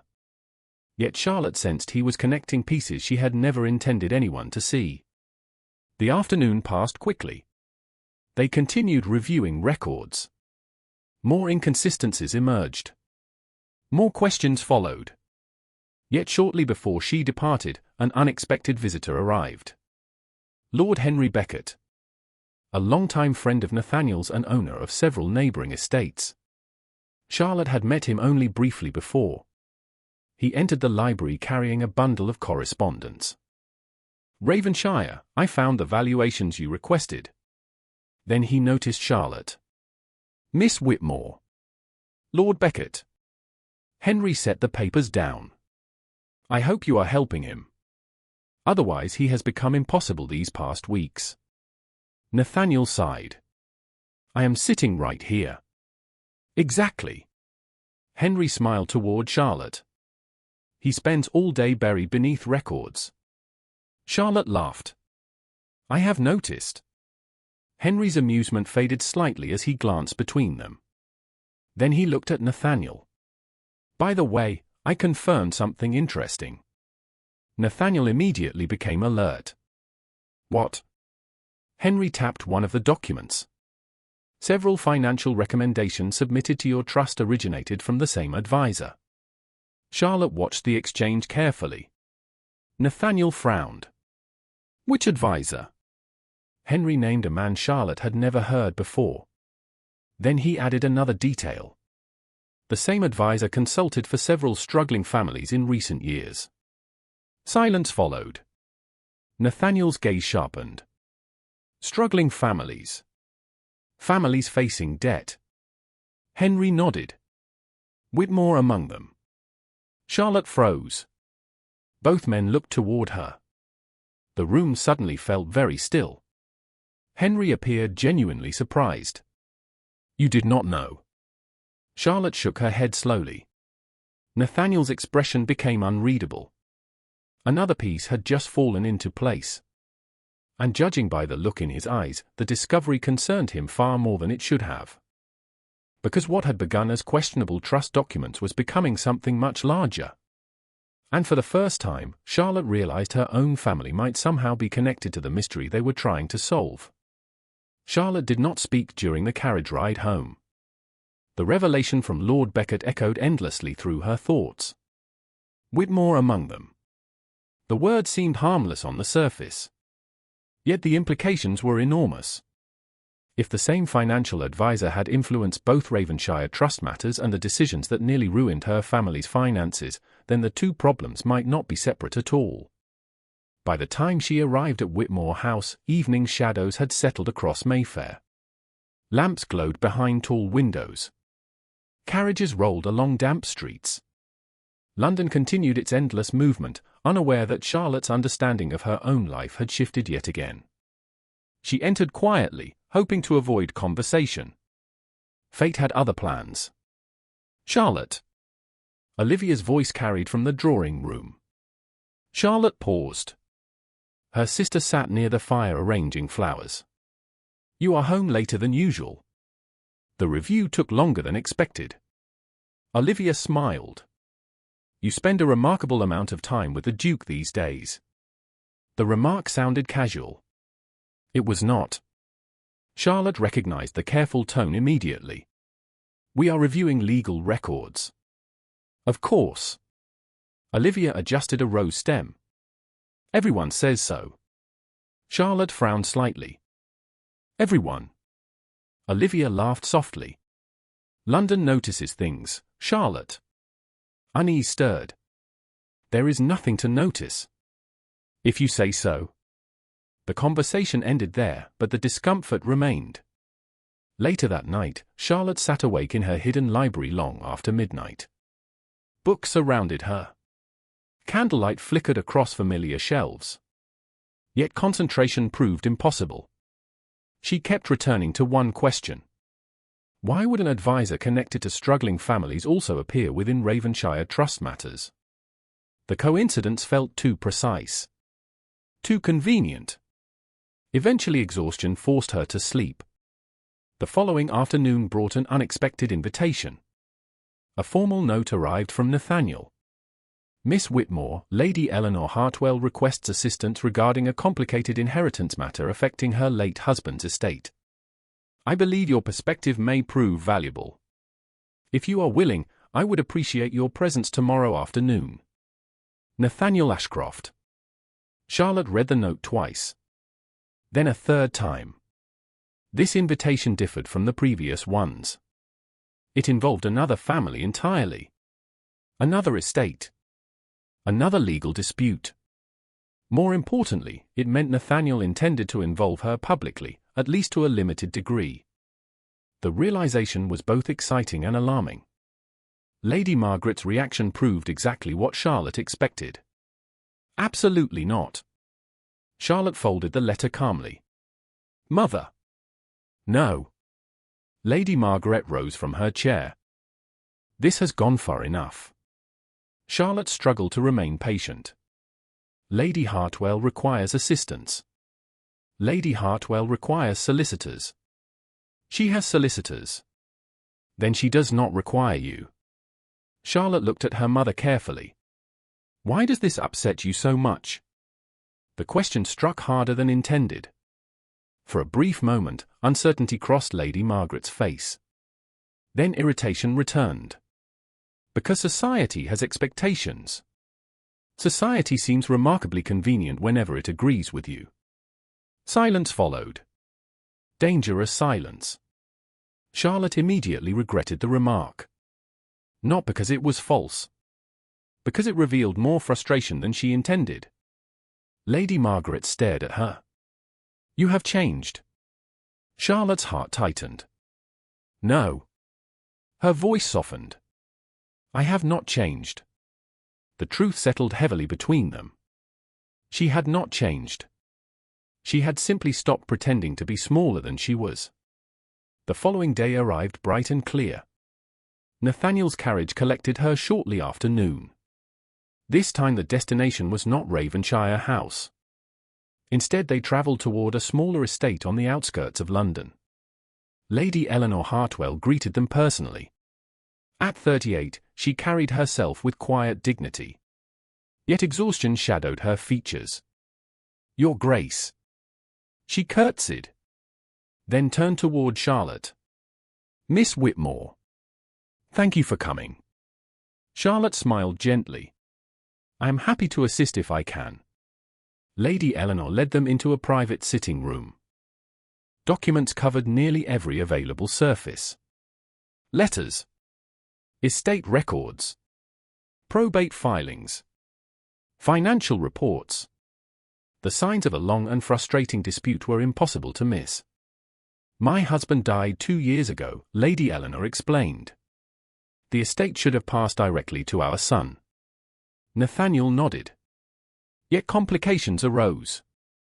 Complications arrived with remarkable enthusiasm. Despite her difficulties, a spark of humor remained. Charlotte liked her immediately. The afternoon unfolded quickly. Lady Eleanor explained how several administrators questioned her son's inheritance rights due to conflicting interpretations of older family documents. Multiple solicitors had reviewed the case. Progress remained painfully slow. Charlotte listened carefully. Occasionally she asked questions. Occasionally she reviewed records. Gradually a pattern emerged. Not fraud. Not deception. Something simpler. Several key assumptions rested upon a mistaken interpretation of a decades-old amendment. Charlotte requested additional documents. Lady Eleanor provided them. An hour later, Charlotte found the answer. She stared at the page for several moments before speaking. "Lady Hartwell." The widow looked up immediately. "Yes?" Charlotte turned the document toward her. "I believe your son was never at risk." Confusion crossed the room. Nathaniel leaned forward. "Explain." Charlotte pointed to a specific clause. Everyone focused on the amendment. She moved her finger lower. "But the amendment references an earlier settlement that remained legally binding." Silence followed. Lady Eleanor blinked. Nathaniel examined the page. Then another. Then another. His expression changed. Good heavens! Charlotte felt a small surge of confidence. The original settlement already established inheritance priority. Nathaniel looked toward Lady Eleanor. "She is correct." For several seconds the widow simply stared. Then tears filled her eyes. Not dramatic tears. Quiet tears of relief. "Are you certain?" Nathaniel nodded. "Very." Lady Eleanor pressed a hand against her mouth. 2 years. Her voice trembled. 2 years of uncertainty. Charlotte suddenly understood the weight this woman had been carrying. Fear. Worry. Endless waiting. All because no one had followed the chain of documents far enough. Lady Eleanor looked directly at Charlotte. "You found this?" Charlotte nodded modestly. The records were very clear once arranged correctly. The widow laughed softly through tears. "Miss Whitmore, I could kiss every book in England." The room relaxed. Even Nathaniel smiled openly.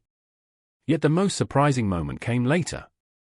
As they prepared to leave, Lady Eleanor insisted upon inviting several neighboring families for tea the following week. And Miss Whitmore must attend. Charlotte blinked. "That is unnecessary." "It is entirely necessary." Lady Eleanor's eyes sparkled. "I intend to introduce the woman who solved a problem that defeated half my advisors." Charlotte felt immediate alarm. "Please do not." Nathaniel looked suspiciously amused. "I suspect that request will fail." "Your Grace is correct." Lady Eleanor smiled. "Spectacularly." Several days later, Charlotte arrived at Hartwell Manor expecting a modest gathering. She was wrong. The drawing room contained nearly 24 guests. Landowners. Widows. Gentlemen. Several members of the local gentry. Conversation filled the room. Charlotte immediately wished to disappear. "You look alarmed." Nathaniel appeared beside her. "I am alarmed." "Understandable." "You knew." "I suspected." Charlotte gave him a look. Nathaniel almost laughed. Before she could respond, Lady Eleanor crossed the room and raised her voice slightly. "Ladies and gentlemen." Conversation gradually quieted. Charlotte felt dread settle in her stomach. I would like to acknowledge someone whose assistance recently protected my son's inheritance. Every head turned. Lady Eleanor smiled directly at Charlotte. Miss Charlotte Whitmore. The room fell silent. Charlotte's pulse thundered. She wanted the floor to open beneath her feet. Instead, she remained standing while Lady Eleanor continued. Several respected professionals reviewed our matter. Miss Whitmore found the answer. Murmurs spread through the room. Surprise. Curiosity. Interest. Charlotte felt dozens of eyes studying her. Not with mockery. With respect. Genuine respect. The sensation felt entirely unfamiliar. Nathaniel watched quietly from across the room. Pride flickered in his expression. Not pride in himself. Pride in her. The realization startled Charlotte more than the public attention. Throughout the remainder of the gathering, guests approached with questions. Some asked about the inheritance matter. Others discussed books, history, and estates. For the first time in her life, strangers treated her intellect as something valuable rather than inconvenient. Yet not everyone appreciated the change. Near the refreshments table, Charlotte overheard two women speaking in lowered voices. Since when is Miss Whitmore an authority on legal affairs? Apparently since the Duke decided she was. The words were not openly cruel. Yet they carried enough sharpness to sting. Charlotte pretended not to hear. Unfortunately, someone else did. Nathaniel. His expression cooled instantly. He crossed the room. Not aggressively. Not dramatically. Simply with the quiet confidence of a man accustomed to being obeyed. Miss Whitmore's observation solved a matter that remained unresolved for 2 years, he said calmly. Any authority she possesses appears thoroughly earned. Silence followed. The women flushed with embarrassment. Nathaniel inclined his head politely and walked away. Nothing more. No confrontation. No lecture. Yet the effect was immediate. The room had witnessed it. Charlotte had witnessed it. For the first time, someone powerful had publicly defended her competence instead of dismissing it. The moment lingered long after the conversation ended. And later that evening, as their carriage rolled back toward London beneath a sky filled with stars, Charlotte found herself staring out the window in thoughtful silence. Nathaniel eventually broke the quiet. You handled today well. Charlotte smiled faintly. I spent most of it wishing to escape. No one noticed. That seems unlikely. Nathaniel looked at her for a moment. People notice something else. What? His answer came without hesitation. They noticed you were extraordinary. Charlotte immediately looked away. The compliment landed with unexpected force. Neither spoke again for several minutes. Outside, London lights gradually appeared in the distance. Inside the carriage, another realization settled quietly between them. What had begun as legal documents and estate records had become something far more dangerous. Because admiration could be ignored. Respect could not. And every day, both of them found it becoming increasingly difficult to pretend that nothing had changed. The rumors began 3 days later. Charlotte first encountered them in the most ordinary way imaginable. She entered a milliner's shop in Bond Street shortly after noon and immediately sensed something unusual. Conversation softened as she passed. 2 ladies standing near a display of ribbons glanced toward her before quickly looking away. Another woman lowered her voice the moment Charlotte approached. At first she dismissed the feeling. Then it happened again. And again. By the time she returned to Whitmore House, unease had settled firmly in her stomach. Something was wrong. The confirmation arrived that evening. Olivia entered Charlotte's bedchamber without knocking. Well. Charlotte looked up from her book. Well, what? Olivia folded her arms. You have become quite famous. Charlotte frowned. I sincerely hope not. Olivia laughed. The sound held very little humor. Unfortunately, society has other plans. Charlotte closed her book. What are you talking about? Olivia hesitated. Then she walked toward the window. People are talking about you and the Duke. The words landed harder than Charlotte expected. What people? Everyone. Olivia turned. Or at least everyone who enjoys gossip, which amounts to most of London. Charlotte stared. That is absurd. Of course it is. Olivia's smile appeared strained. That has never stopped anyone before. After Olivia left, Charlotte sat motionless for several minutes. Rumors were nothing new. Society survived on speculation. Yet this felt different. More personal. More dangerous. The following afternoon confirmed her fears. Lady Margaret summoned both daughters to the drawing room. The moment Charlotte entered, she understood. Her mother's expression was colder than she had seen in years. Sit. Charlotte obeyed. Olivia remained near the fireplace. Silence stretched. Finally Lady Margaret spoke. Lady Ashcombe called this morning. Charlotte waited. She believes the Duke intends to marry you.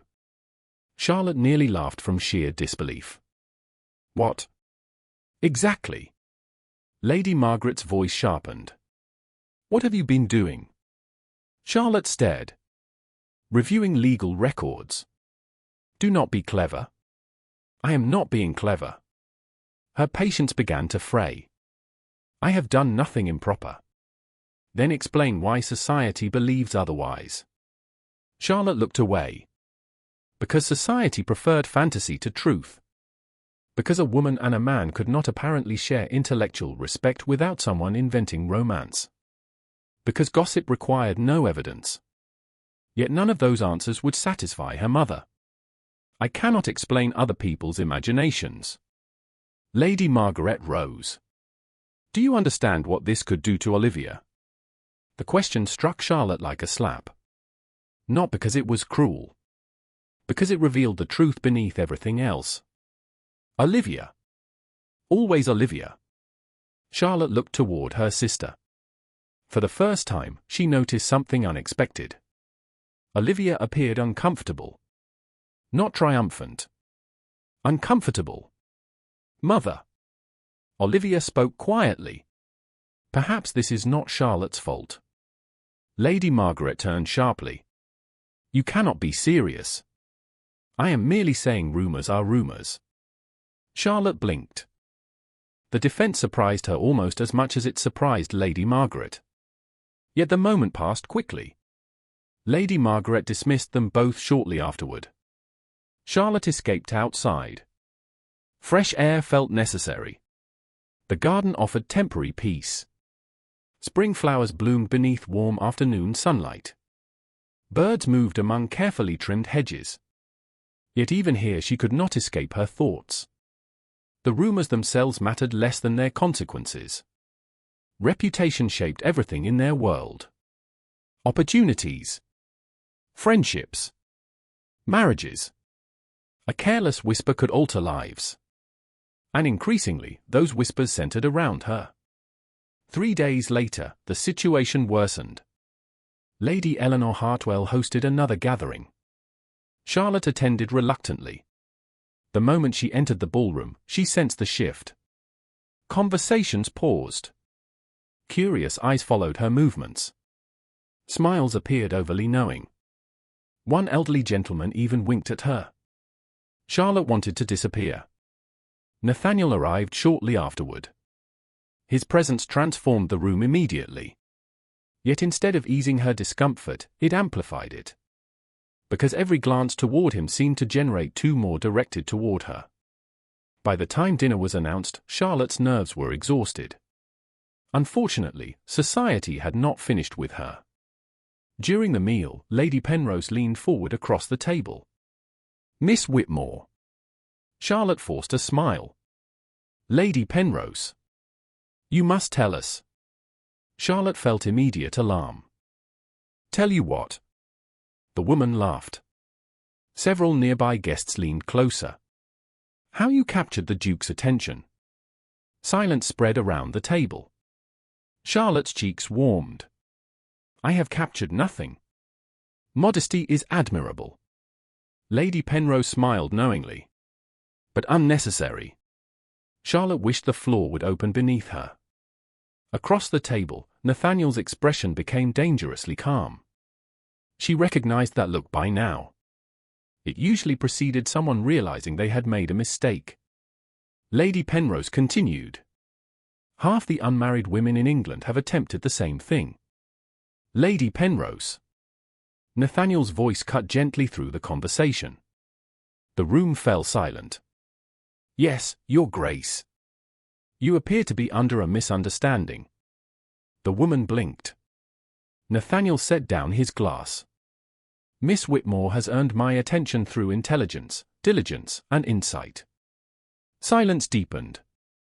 Nothing else has ever been required. No one spoke. Several guests looked embarrassed. Others looked surprised. Charlotte stared at her plate because meeting anyone's eyes felt impossible. Yet beneath the embarrassment, another emotion stirred. Gratitude. Nathaniel had not merely corrected a rumor. He had publicly attached her value to her mind rather than speculation. The distinction mattered enormously. Unfortunately, not everyone appreciated it. Later that evening, Charlotte overheard two younger women speaking near the ballroom doors. That only proves it. Proves what? Men always admire women who flatter them. Charlotte stopped walking. The second woman laughed. Perhaps she convinced him she is clever. The words stung more than they should have. Not because strangers questioned her. Because part of her feared society would never believe the truth. Intelligence in women remained acceptable only when it stayed decorative.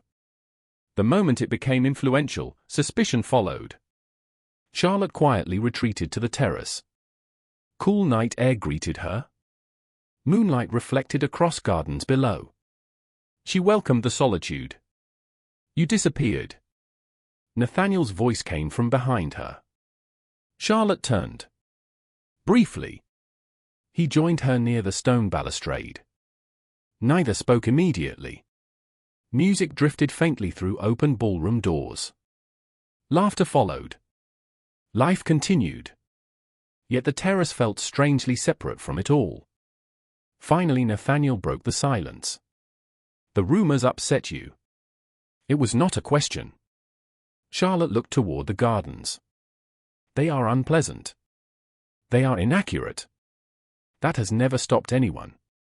A faint smile touched his face. Unfortunately true. Charlotte exhaled slowly. I spent years being invisible. The admission escaped before she could stop it. Nathaniel remained silent. She continued. Now everyone suddenly notices me, and somehow that is worse. To her surprise, Nathaniel laughed softly. An understandable conclusion. Charlotte glanced at him. You disagree? Entirely. She raised an eyebrow. Why? Nathaniel looked toward the ballroom. Because being seen for the wrong reasons is temporary. His gaze returned to her. Being seen for the right reasons lasts. Something in his expression made her heart beat slightly faster. Not because of romance. Because of certainty. He believed what he said. Completely. The realization unsettled her. Before she could respond, footsteps interrupted them. Lord Beckett emerged onto the terrace carrying a glass of wine. There you are. He stopped abruptly. Then looked between them. Am I interrupting? Nathaniel sighed. Yes. Excellent. Beckett grinned. Charlotte laughed despite herself.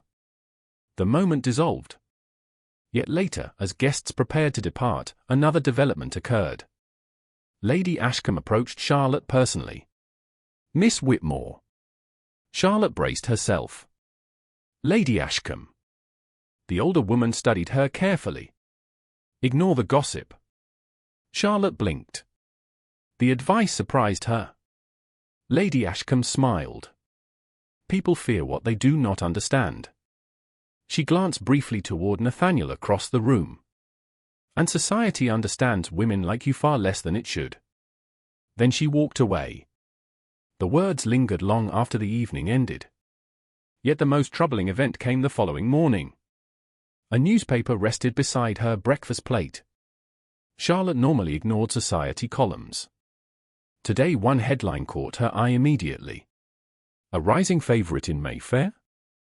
She scanned the article. No names appeared. Yet the references were unmistakable. An intelligent young lady. A powerful duke. Frequent meetings. Growing speculation. Charlotte slowly lowered the paper. Someone was feeding stories to society. Deliberately. Methodically. The rumors were no longer random. They were being encouraged. Across the table, Lady Margaret read the same article. Her expression hardened with every line. Olivia looked increasingly uncomfortable. Edward appeared confused. Charlotte folded the newspaper. A cold realization settled over her. Someone wanted these whispers to spread. The question was why.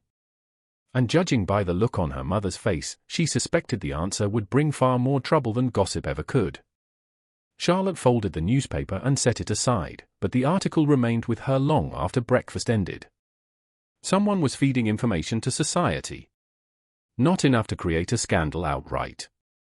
Just enough to encourage speculation. The distinction mattered. Random gossip faded. Guided gossip grew. As she rose from the table, Lady Margaret spoke without looking up from her teacup. "You will not visit Ravenshire House today." Charlotte stopped. "Mother." "No." The word arrived with unusual sharpness. "Not today." Charlotte studied her carefully. "Because of the article." Lady Margaret finally lifted her gaze. "Because people are watching. They have been watching for weeks. And now they are writing." Silence settled between them. Edward looked uncomfortable. Olivia stared at her plate. No one seemed eager to continue the discussion. Charlotte understood why. Reputation had become the new battlefield. Yet as she left the room, another thought troubled her more. The article contained details few people should have known. References to meetings. Mentions of inheritance reviews. Descriptions of events that occurred behind closed doors. Someone with access to information was talking. The realization followed her throughout the day. Shortly after noon, a note arrived from Nathaniel. The message was brief. "Miss Whitmore, an urgent matter has arisen regarding several trust records. I would appreciate your assistance. Nathaniel Ashcroft." Charlotte stared at the note. Then toward the drawing room where her mother sat receiving visitors. She hesitated only briefly. Whatever was happening had become larger than gossip. An hour later, she entered the library at Ravenshire House. Nathaniel stood near the long table surrounded by documents. Lord Beckett occupied another chair. Several folders lay open before them. The atmosphere felt noticeably different from previous meetings. More serious. More urgent. Nathaniel looked up immediately. "Thank you for coming." Charlotte removed her gloves. "What happened?" Beckett answered first. "We found another inconsistency." Charlotte approached the table. "Another forged signature." Nathaniel shook his head. "Worse." He handed her a document. Charlotte examined it carefully. At first glance nothing appeared unusual. Then she noticed a date. Her eyes narrowed. This amendment was filed after the authorization letter. Exactly. Nathaniel folded his arms. Which should have been impossible. Charlotte reviewed both documents again.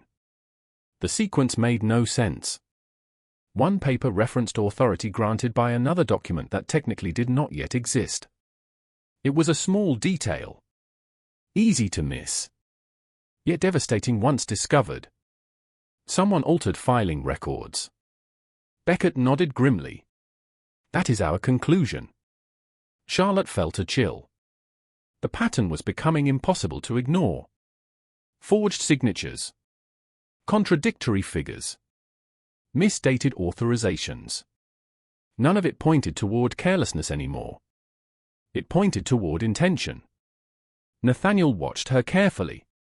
There is more. He slid another folder across the table. Charlotte opened it. Her pulse quickened almost immediately. Several names appeared repeatedly throughout the records. Financial advisors. Estate consultants. Administrative reviewers. One name appeared more often than the others. Mr. Leonard Graves. Charlotte frowned. The same advisor connected to struggling families. Including yours, Beckett said quietly. Charlotte looked up. The room felt suddenly smaller. You investigated him. Nathaniel nodded. Extensively. Charlotte lowered her gaze back to the documents. A troubling possibility began forming. What did you find? Nathaniel exchanged a glance with Beckett before answering. Several estates experienced unusual financial complications shortly after accepting his recommendations. Charlotte looked stunned. How many? At least 6. Silence followed. 6 families. 6 separate financial declines. 6 opportunities for manipulation. The implications were staggering. Beckett leaned forward. The problem is proving anything. Charlotte nodded slowly. Suspicion alone accomplished little. Evidence mattered. Always evidence.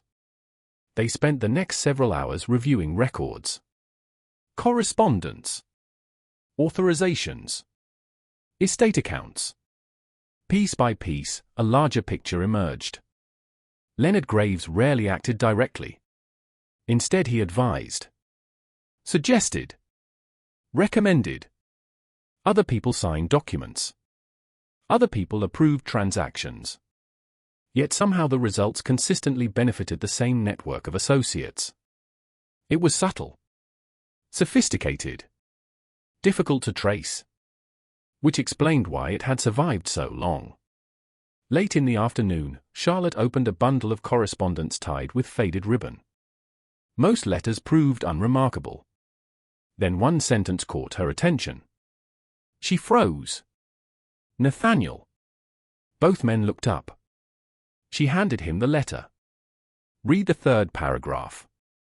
He did. Then again. His expression darkened immediately. Beckett moved closer. What is it? Nathaniel passed him the document. Charlotte watched as understanding slowly spread across his face. The letter referenced a land valuation submitted nearly 5 years earlier. One later used to justify significant financial decisions. The problem was simple. The valuation described property improvements that had not yet been built. Silence settled over the library. Finally Beckett exhaled. That is impossible. Charlotte nodded. Unless the valuation was created afterward. Nathaniel looked toward the growing collection of questionable records. Which means someone retroactively altered documentation. Another piece fell into place. Another impossible coincidence vanished. The pattern grew clearer with every hour. Yet the most surprising discovery arrived shortly before sunset. A servant entered carrying newly delivered correspondence. Nathaniel reviewed several letters while Charlotte continued organizing records. Suddenly he stopped reading. Completely. Charlotte. Something in his voice made her look up immediately. He held out a document. You need to see this. She crossed the room and accepted the paper. It was a financial report. More specifically, a report concerning Whitmore holdings from nearly 4 years earlier. Charlotte scanned the page. Then went still. The recommendation bore Leonard Graves' signature. Beneath it appeared another name. Edward Whitmore. Her father's signature. Charlotte felt all color drain from her face. No. Nathaniel rose immediately. Charlotte. She shook her head. No. Her father had signed the recommendation. Her father had approved the transaction. Her father had trusted the advisor. Every terrible consequence that followed suddenly became more personal. More painful. Not because Edward was guilty. Because he had been vulnerable. The realization hurt in ways she had not expected. Nathaniel stepped closer. This does not prove wrongdoing on his part. Charlotte closed her eyes briefly. I know. It proves he received the same advice as the others. His voice remained calm. Steady. Deliberately reassuring. Charlotte drew a slow breath. Eventually she nodded. Logic returned gradually. Nathaniel was correct. The document suggested manipulation. Not participation. Yet the emotional impact remained. For years she had wondered how her father made so many disastrous decisions. Now she faced the possibility that someone had carefully guided those decisions from the beginning. Beckett quietly left the room to retrieve additional files, giving them privacy without drawing attention to it. Charlotte appreciated the gesture. She sat heavily in a nearby chair. Nathaniel remained standing for several moments before speaking. You are worried about him? Of course I am. Her voice softened. He made mistakes. But he is not dishonest. Nathaniel's expression never wavered. I know. The simple certainty in those two words eased something inside her. Not because he agreed. Because he understood. Charlotte looked up. Most people would assume the worst. Most people are lazy thinkers. The answer arrived instantly. Despite everything, she laughed. Nathaniel smiled faintly. Evidence first. Conclusions later. That sounds familiar. I learned from an excellent teacher. Their eyes met briefly. The moment lasted only seconds. Yet something unspoken passed between them. Trust. Respect. Perhaps something deeper neither was ready to name. The library door opened again. Beckett returned carrying another stack of records. You are both going to dislike this. Nathaniel sighed. That statement has become alarmingly common. Beckett placed the document on the table. These were recovered from an administrative archive this morning. Charlotte immediately noticed one detail. Several pages appeared newer than surrounding materials. Different ink. Different paper aging. Her pulse quickened. These were inserted later.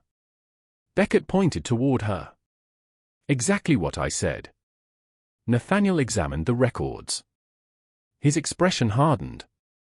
Someone has been rewriting history. The word settled heavily over the room. Because that was exactly what they were discovering. Not isolated fraud. Not random errors. A deliberate effort to reshape records across multiple estates. Including Ravenshire. Including Whitmore. Including families already harmed by financial decline. Outside the windows, evening shadows stretched across London. Inside the library, the mystery finally began revealing its true scale. And as Charlotte stared at the altered documents spread across the table, she realized something unsettling. Whoever orchestrated this scheme had operated successfully for years. Which meant one thing. They would not surrender quietly once someone started uncovering the truth. The announcement arrived 2 weeks later. By then, enough evidence had been gathered to transform suspicion into certainty.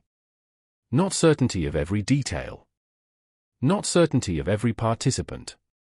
But certainty that multiple estates had been affected by manipulated records and misleading financial recommendations.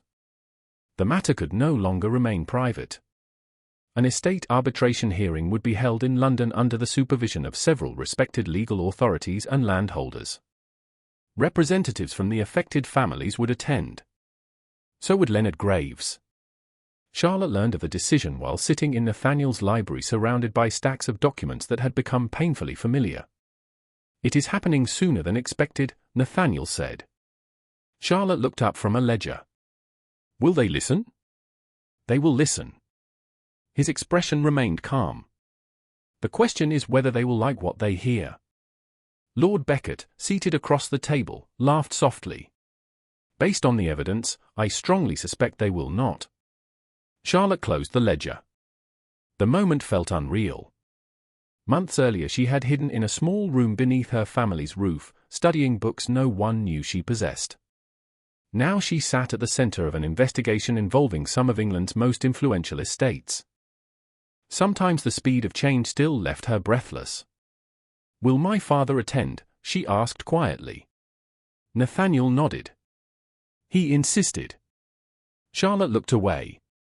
Edward Whitmore had changed noticeably since learning the truth. The shame he carried had not vanished, but it no longer seemed rooted in personal failure. Gradually he had come to understand that many of his worst decisions had been shaped by carefully crafted advice designed to benefit others. The realization brought relief. It also brought anger. "He deserves answers," Nathaniel said. Charlotte met his gaze. "So do the others." "Yes." Silence settled briefly between them. Then Beckett slid another document across the table. "One final review before tomorrow." Nathaniel groaned. "You take great pleasure in tormenting me. Friendship requires dedication." Charlotte laughed. The sound briefly lightened the room. Yet beneath the humor, tension remained. Tomorrow would change everything. The following morning dawned cool and clear. London appeared washed clean beneath pale sunlight. Carriages lined the street outside the arbitration hall long before proceedings began. Gentlemen arrived carrying portfolios. Solicitors exchanged quiet conversations.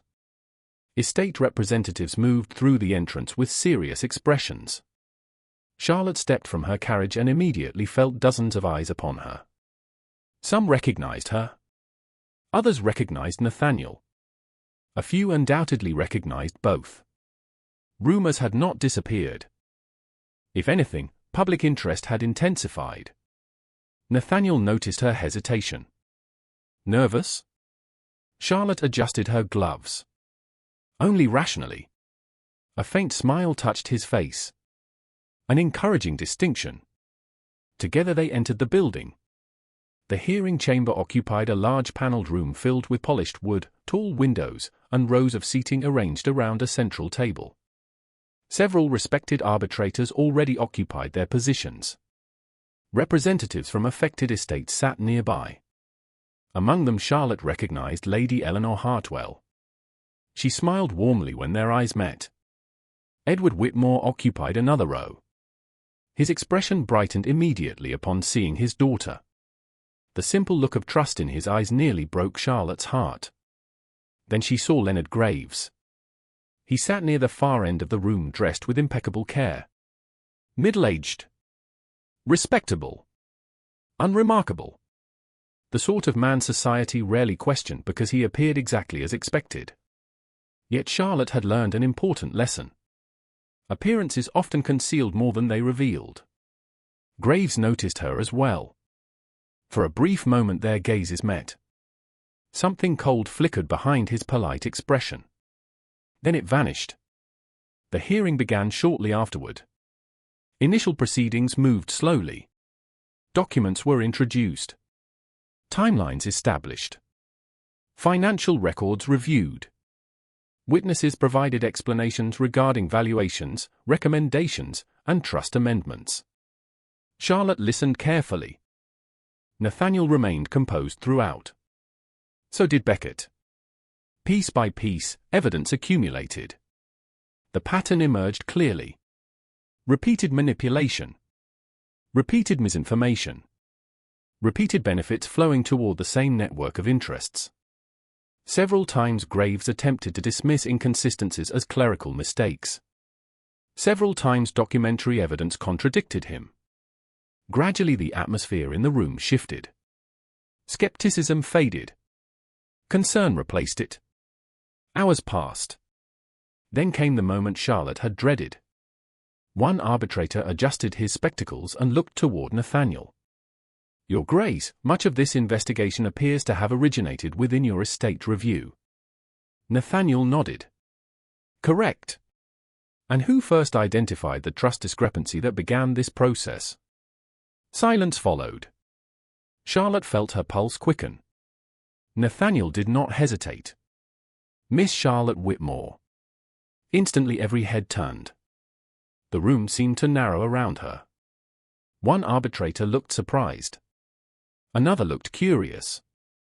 Graves looked annoyed. Miss Whitmore, one gentleman repeated. Nathaniel's expression remained perfectly calm. Yes. The gentleman's daughter. The same. Murmurs spread through the room. Charlotte wanted nothing more than to disappear. Instead she remained seated. Nathaniel continued. Miss Whitmore identified the original trust vulnerability. She later assisted in uncovering valuation inconsistencies, filing irregularities, and altered records across multiple estates. The room grew quieter with every word. One arbitrator leaned forward. Miss Whitmore.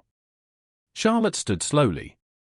So, would you be willing to explain how you recognized the original discrepancy? For a brief moment fear returned. Old fear. Familiar fear. The fear of speaking and being dismissed. Then she remembered something important. That version of her life was over. Charlotte drew a steady breath. Yes, sir. She explained the clause. The inheritance risk. The precedent that revealed the flaw. As she spoke, confidence gradually replaced anxiety. Facts were safe territory. Facts did not care about social expectations. Several questions followed. She answered each carefully. Another arbitrator requested clarification regarding later discoveries. Charlotte provided it. Then another. And another. The discussion continued for nearly half an hour. By the end, no one looked surprised anymore. They looked impressed. Even more remarkable, they listened. Truly listened. When she finally resumed her seat, a quiet murmur passed through the room. Not ridicule. Respect.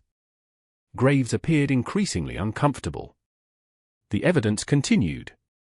Additional records were introduced. Correspondence. Altered filings. Contradictory valuations. One devastating document after another. Eventually the arbitrators requested a response from Graves himself. He rose smoothly. I regret any confusion these matters may have caused. Charlotte immediately disliked the phrase. Confusion. As though years of manipulation amounted to misunderstanding. Graves continued. However, many conclusions presented today rely upon interpretation rather than certainty. Several arbitrators exchanged looks. It was not a strong defense.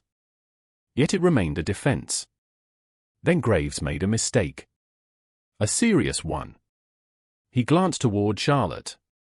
I also question whether conclusions influenced by inexperienced observers should carry equal weight with professional judgment. Silence fell. Charlotte felt the words like a physical blow. Not because they hurt. Because they were predictable. The room remained still. Graves pressed forward. Miss Whitmore is undoubtedly intelligent. Yet intelligence and expertise are not identical. For one brief moment old humiliation threatened to return. The familiar suggestion that she did not belong. That she should remain quiet while others decided important matters. Then Nathaniel stood. Slowly. Deliberately. The entire room seemed to notice. I agree completely, he said. Graves blinked. Several arbitrators looked confused. Nathaniel continued. Intelligence and expertise are not identical. He glanced toward Charlotte. Miss Whitmore possesses both. Silence. Absolute silence. Nathaniel's voice remained calm. The original discrepancy escaped trained professionals. Miss Whitmore found it. Another pause. The inheritance resolution for Lady Hartwell's estate escaped trained professionals. Miss Whitmore found it. Another. The filing inconsistencies central to this investigation escaped trained professionals. Miss Whitmore found them. No one moved. No one interrupted. Nathaniel's gaze returned to Graves. If competence is the standard, then Miss Whitmore has more than earned her place in this discussion. The room remained silent for several seconds. Then Lady Eleanor Hartwell spoke. Here. A few smiles appeared. One arbitrator nodded openly. Another made a note. Graves sat down without another word. Charlotte stared at the table because looking at Nathaniel felt impossible. Not after that. Not after hearing someone defend her publicly with such certainty. Hours later, as proceedings finally concluded, the outcome became clear. Further investigation would continue. Additional records would be reviewed. Yet the arbitrators unanimously agreed that substantial manipulation had occurred. Graves's recommendations and associated transactions would face comprehensive scrutiny. Several affected estates would receive immediate relief measures, including Whitmore. Relief spread visibly across Edward's face. Lady Margaret, seated nearby, closed her eyes briefly. For the first time in years, hope seemed possible. As attendees began leaving the chamber, conversations erupted throughout the room. Charlotte remained seated, overwhelmed by everything that had happened. Then she noticed someone approaching. Lady Margaret. Her mother stopped beside her chair. Neither spoke immediately. Finally, Lady Margaret looked toward the gathering crowd. They listened to you. Charlotte blinked. Yes. Another pause followed. Then came words Charlotte never expected to hear. They should have. For a moment neither moved. The statement was small. Quiet. Yet it carried the weight of years. And as Charlotte stared at her mother, she realized the greatest revelation of the day might not involve estates, records, or financial schemes at all. It might be the simple fact that the people closest to her were finally beginning to see what had always been there. For the first time in many years, Whitmore House felt different. The change did not arrive dramatically. There were no celebrations. No grand declarations. No sudden transformation of fortune. Instead, it appeared in small moments. Quiet moments. The kind that often mattered most. 3 days after the arbitration hearing, Edward Whitmore sat in his study reviewing correspondence with a calm Charlotte had not seen in years. Several emergency measures approved by the arbitrators had already eased immediate financial pressure. The estate was not fully secure. Much work remained ahead. Yet disaster no longer stood at the door. Hope had returned. That alone felt miraculous. Charlotte stood near the window holding a stack of ledgers. Sunlight streamed across the room. Dust drifted through warm beams of gold. Her father looked up from his desk. You know, he said suddenly, I still cannot quite believe it. Charlotte smiled. Believe what? Edward leaned back in his chair. That every expert I hired overlooked problems my daughter found almost immediately. Charlotte laughed softly. Not immediately. Close enough. His eyes warmed. I should have listened to you years ago. The words carried no drama. No self-pity. Only honesty. Yet they struck Charlotte more deeply than she expected. For years she had imagined what recognition might feel like. What validation might sound like. Now that it had finally arrived, she discovered something surprising. It was gentler than she imagined. Less triumphant. More healing. A knock sounded at the study door. Olivia entered. Father, Lady Hartwell has arrived. Edward smiled. Show her in. Moments later, Lady Eleanor entered carrying several documents. Her energy seemed entirely different from the exhausted woman Charlotte first met months earlier. Relief suited her remarkably well. Miss Whitmore. She embraced Charlotte warmly before settling into a nearby chair. I have wonderful news. Charlotte sat opposite her.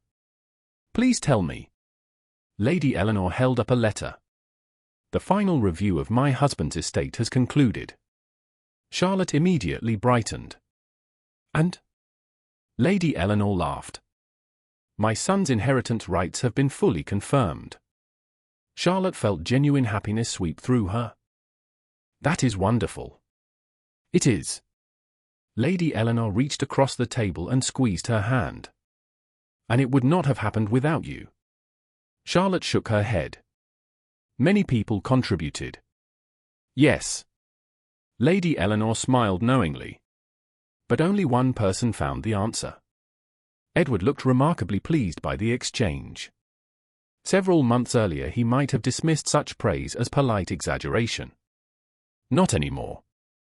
Later that afternoon, another visitor arrived. Nathaniel Ashcroft.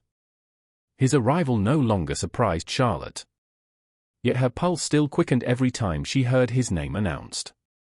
She disliked how easily he affected her composure. More concerning, she suspected he knew it. Nathaniel greeted Edward and Lady Eleanor before turning toward Charlotte. Miss Whitmore. Your Grace. A familiar warmth passed between them. Quiet. Unspoken. Yet impossible to ignore. Lady Eleanor noticed immediately. Judging by her expression, she found it deeply entertaining. Nathaniel carried several documents. After brief discussion regarding estate matters, the conversation shifted naturally toward ongoing reforms.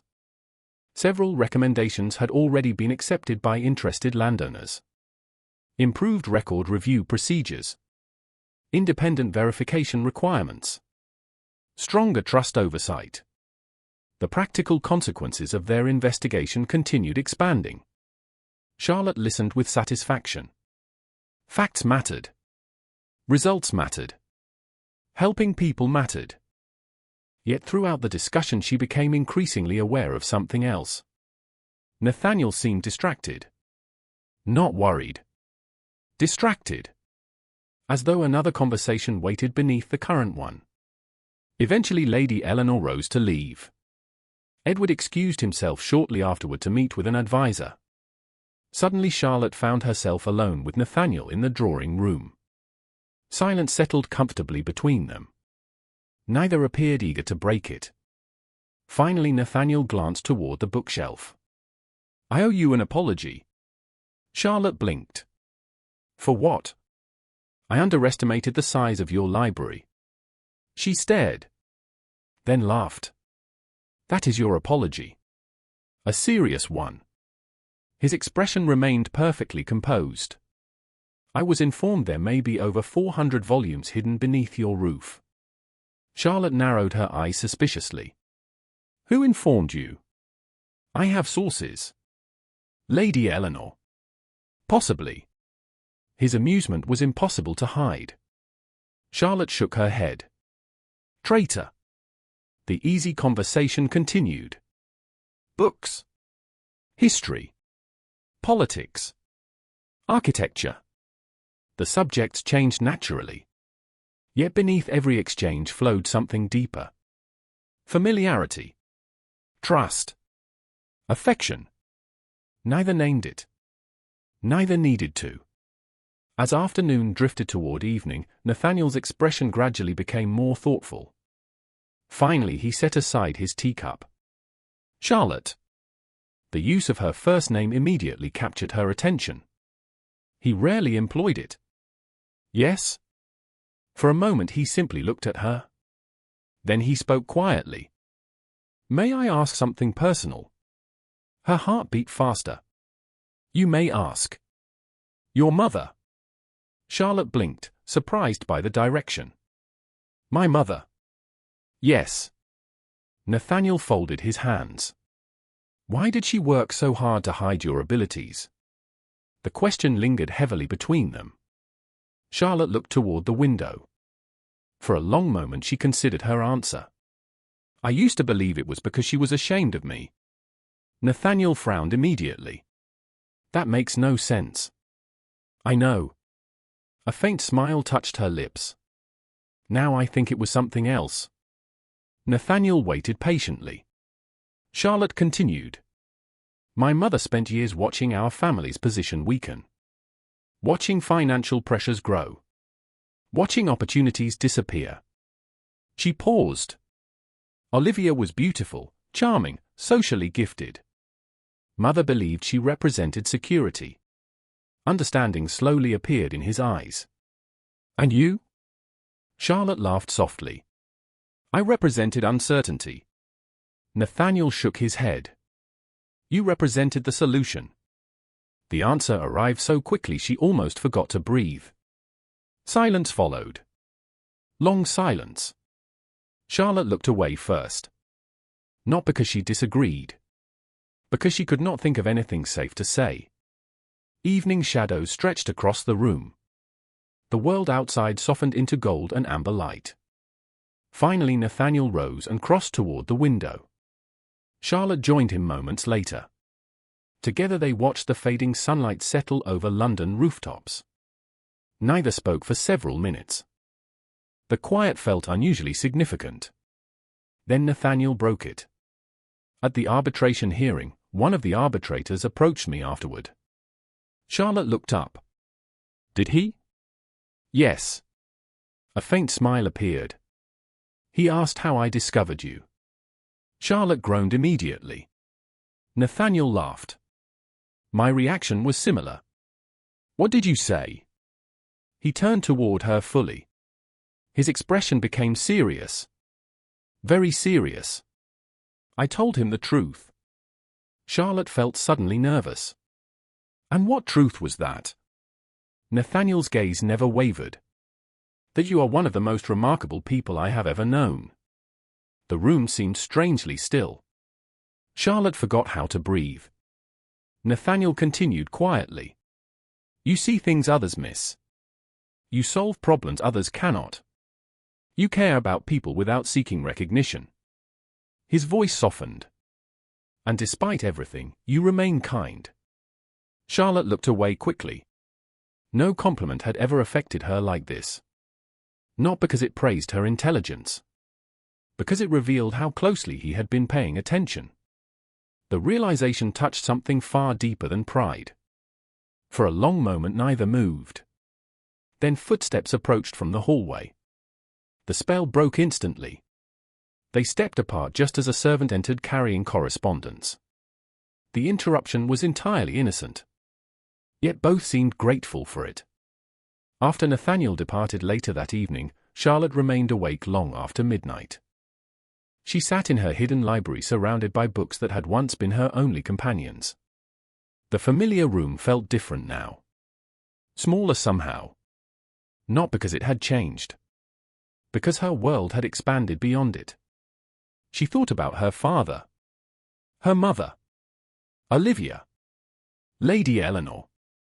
The families they had helped. The lives altered by truth finally coming to light. Then she thought about Nathaniel. About respect. Trust. Friendship. About the way his eyes softened whenever he looked at her. A quiet smile touched her lips.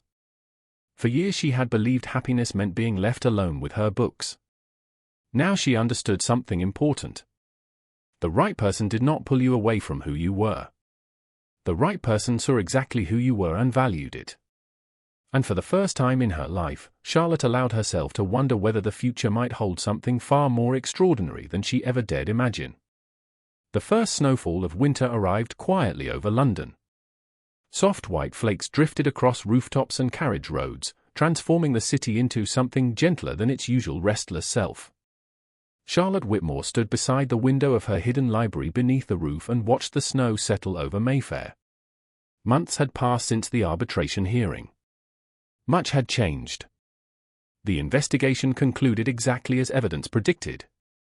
Leonard Graves and several associates were exposed for manipulating records, exploiting vulnerable estates, and concealing financial irregularities through carefully crafted documentation. Multiple families recovered losses. Estate protections were strengthened. Public confidence gradually returned. Most importantly, the Whitmore family survived. Not merely financially. Emotionally. The wounds left by years of misunderstanding had begun to heal. Charlotte smiled faintly as she looked around the room. Books still covered every shelf. Notebooks remained stacked across tables. The sanctuary she had built for herself still existed exactly as before. Yet somehow it no longer felt like a place of hiding. It felt like a place of beginnings. A knock sounded at the door. "Come in." The door opened. Olivia stepped inside carrying a small tray with tea. Charlotte immediately raised an eyebrow. "This is suspicious." Olivia laughed. "You say that every time I bring tea." "Because you never brought tea before this year." Olivia set the tray down. "I am making an effort." Charlotte softened. "I know." The truth was remarkable. Her relationship with Olivia had changed more than she ever imagined possible. Once, jealousy and misunderstanding stood between them. Now honesty occupied that space instead. Not perfection. Not instant closeness. Something better. Genuine progress. Olivia handed her a cup. "Mother is looking for you." Charlotte smiled knowingly. "Should I be concerned?" "Probably." Olivia's grin widened. She spent nearly 20 minutes deciding which brooch to wear. Charlotte laughed. "That does sound serious." Several minutes later, she descended to the drawing room. Lady Margaret stood near the fireplace arranging flowers. The sight alone would have startled Charlotte months earlier. Her mother rarely arranged flowers herself. "You wish to see me?" Lady Margaret turned. For a moment she simply looked at her daughter. Then she smiled. A real smile. Not a social one. Not a practiced one. A mother's smile. "I received a letter this morning." Charlotte sat beside her. "Good news." "Very good news." Lady Margaret handed her the letter. Charlotte scanned the contents. Several families affected by the investigation planned to establish a charitable legal education fund. The proposal specifically acknowledged her contributions. Charlotte looked up in surprise. "This is unnecessary." "Perhaps." Lady Margaret's eyes softened. "But it is deserved." Charlotte lowered the letter slowly. Years ago, such words would have been unimaginable. Lady Margaret noticed her expression. "I owe you an apology." Charlotte froze. Her mother rarely apologized. In fact, she could not remember a single previous occasion. Lady Margaret drew a slow breath. "For many things." Silence settled between them. Charlotte waited. "I convinced myself I was protecting this family." Her mother's voice remained calm. "Sometimes I was. Sometimes I was protecting my fears instead." Charlotte felt emotion tighten her throat. Lady Margaret continued. "You were never the problem." The words landed gently. Yet they carried years of pain away with them. Charlotte reached across the small table and took her mother's hand. No dramatic speeches followed. None were needed. Some wounds healed through grand gestures. Others healed through simple truth. That afternoon brought another visitor. Nathaniel Ashcroft arrived shortly before 4 o'clock. Snow still drifted beyond the windows. Servants took his coat and gloves. Moments later he entered the drawing room. Charlotte's pulse reacted exactly as it always did. She found that increasingly annoying. Nathaniel greeted the family warmly. Even Lady Margaret seemed genuinely pleased to see him now. The transformation would have been astonishing to anyone who remembered their first meetings. After tea, Lady Margaret glanced toward the window. Then toward Edward. Then toward Olivia. Charlotte immediately recognized the expression. Her family was plotting something. "I believe your father wished to discuss estate improvements," Lady Margaret announced. Edward blinked. "Did I?" "You did." Her tone left no room for disagreement. Olivia nearly laughed into her teacup. Within moments, Charlotte found herself alone with Nathaniel. The drawing room suddenly felt very quiet. Nathaniel appeared equally aware of the situation. "Your family has become remarkably transparent." Charlotte smiled. They are trying their best. Apparently. Snow continued falling outside. Firelight flickered warmly across the room. For a few moments neither spoke. The silence felt comfortable. Familiar. Then Nathaniel reached into his coat pocket. Charlotte immediately grew suspicious. What is that? A document. That answer concerns me. Nathaniel laughed softly. Fair. He withdrew a folded paper and placed it on the table between them. Charlotte stared. Another trust amendment. Not exactly. Should I be worried? Possibly. She narrowed her eyes and opened the document. The moment she read the first lines, confusion appeared. Then surprise. Then complete disbelief. Charlotte looked up. Nathaniel. Her voice barely emerged above a whisper. He remained very calm. Far calmer than she felt. I know. Charlotte looked back down. It was not a legal record. Not an estate document. Not an inheritance review. It was a marriage settlement.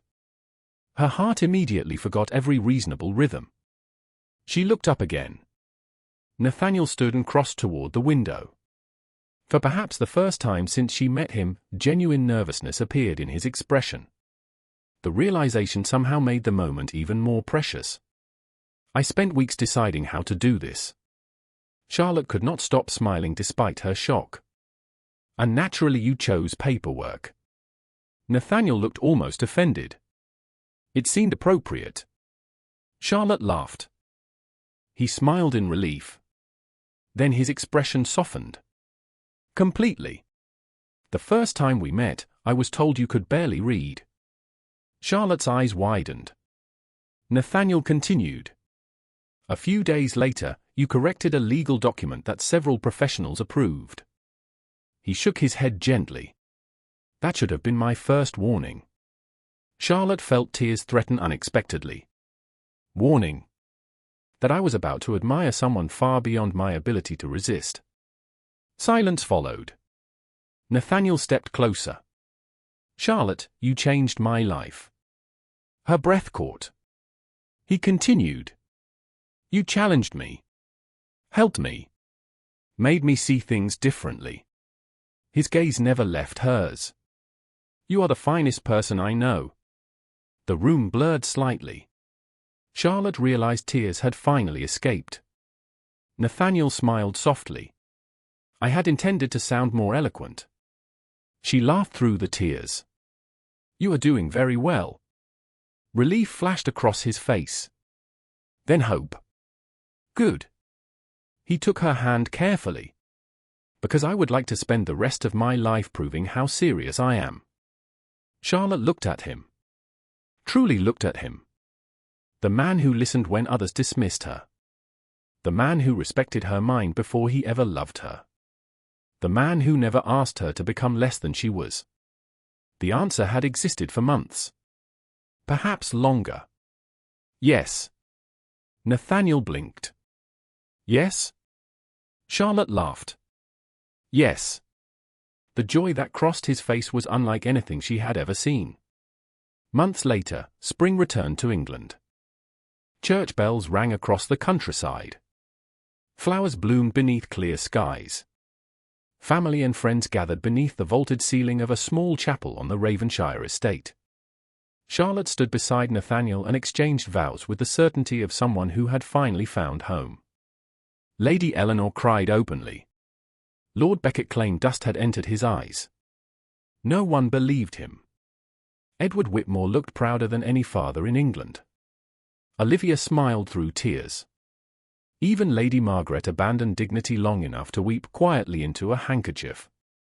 After the ceremony, celebrations continued across the estate. Laughter filled gardens.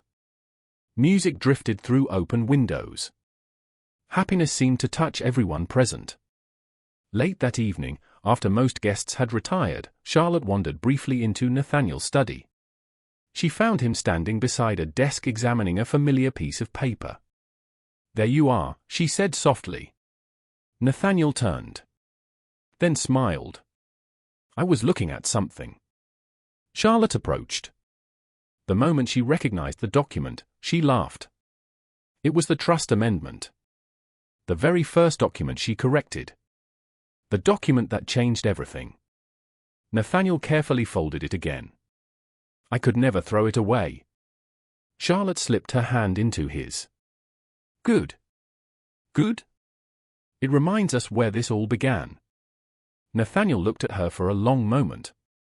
Then he kissed her forehead gently and smiled. Outside the windows, evening settled peacefully across the estate. Inside, firelight warmed the room. Years earlier, Charlotte had been the invisible daughter seated quietly near a window while others decided who she was. Now she stood beside a man who knew exactly who she was and cherished every part of it. The girl hidden behind books had never needed to become someone else. She had only needed someone willing to see her clearly. And in the end, that made all the difference.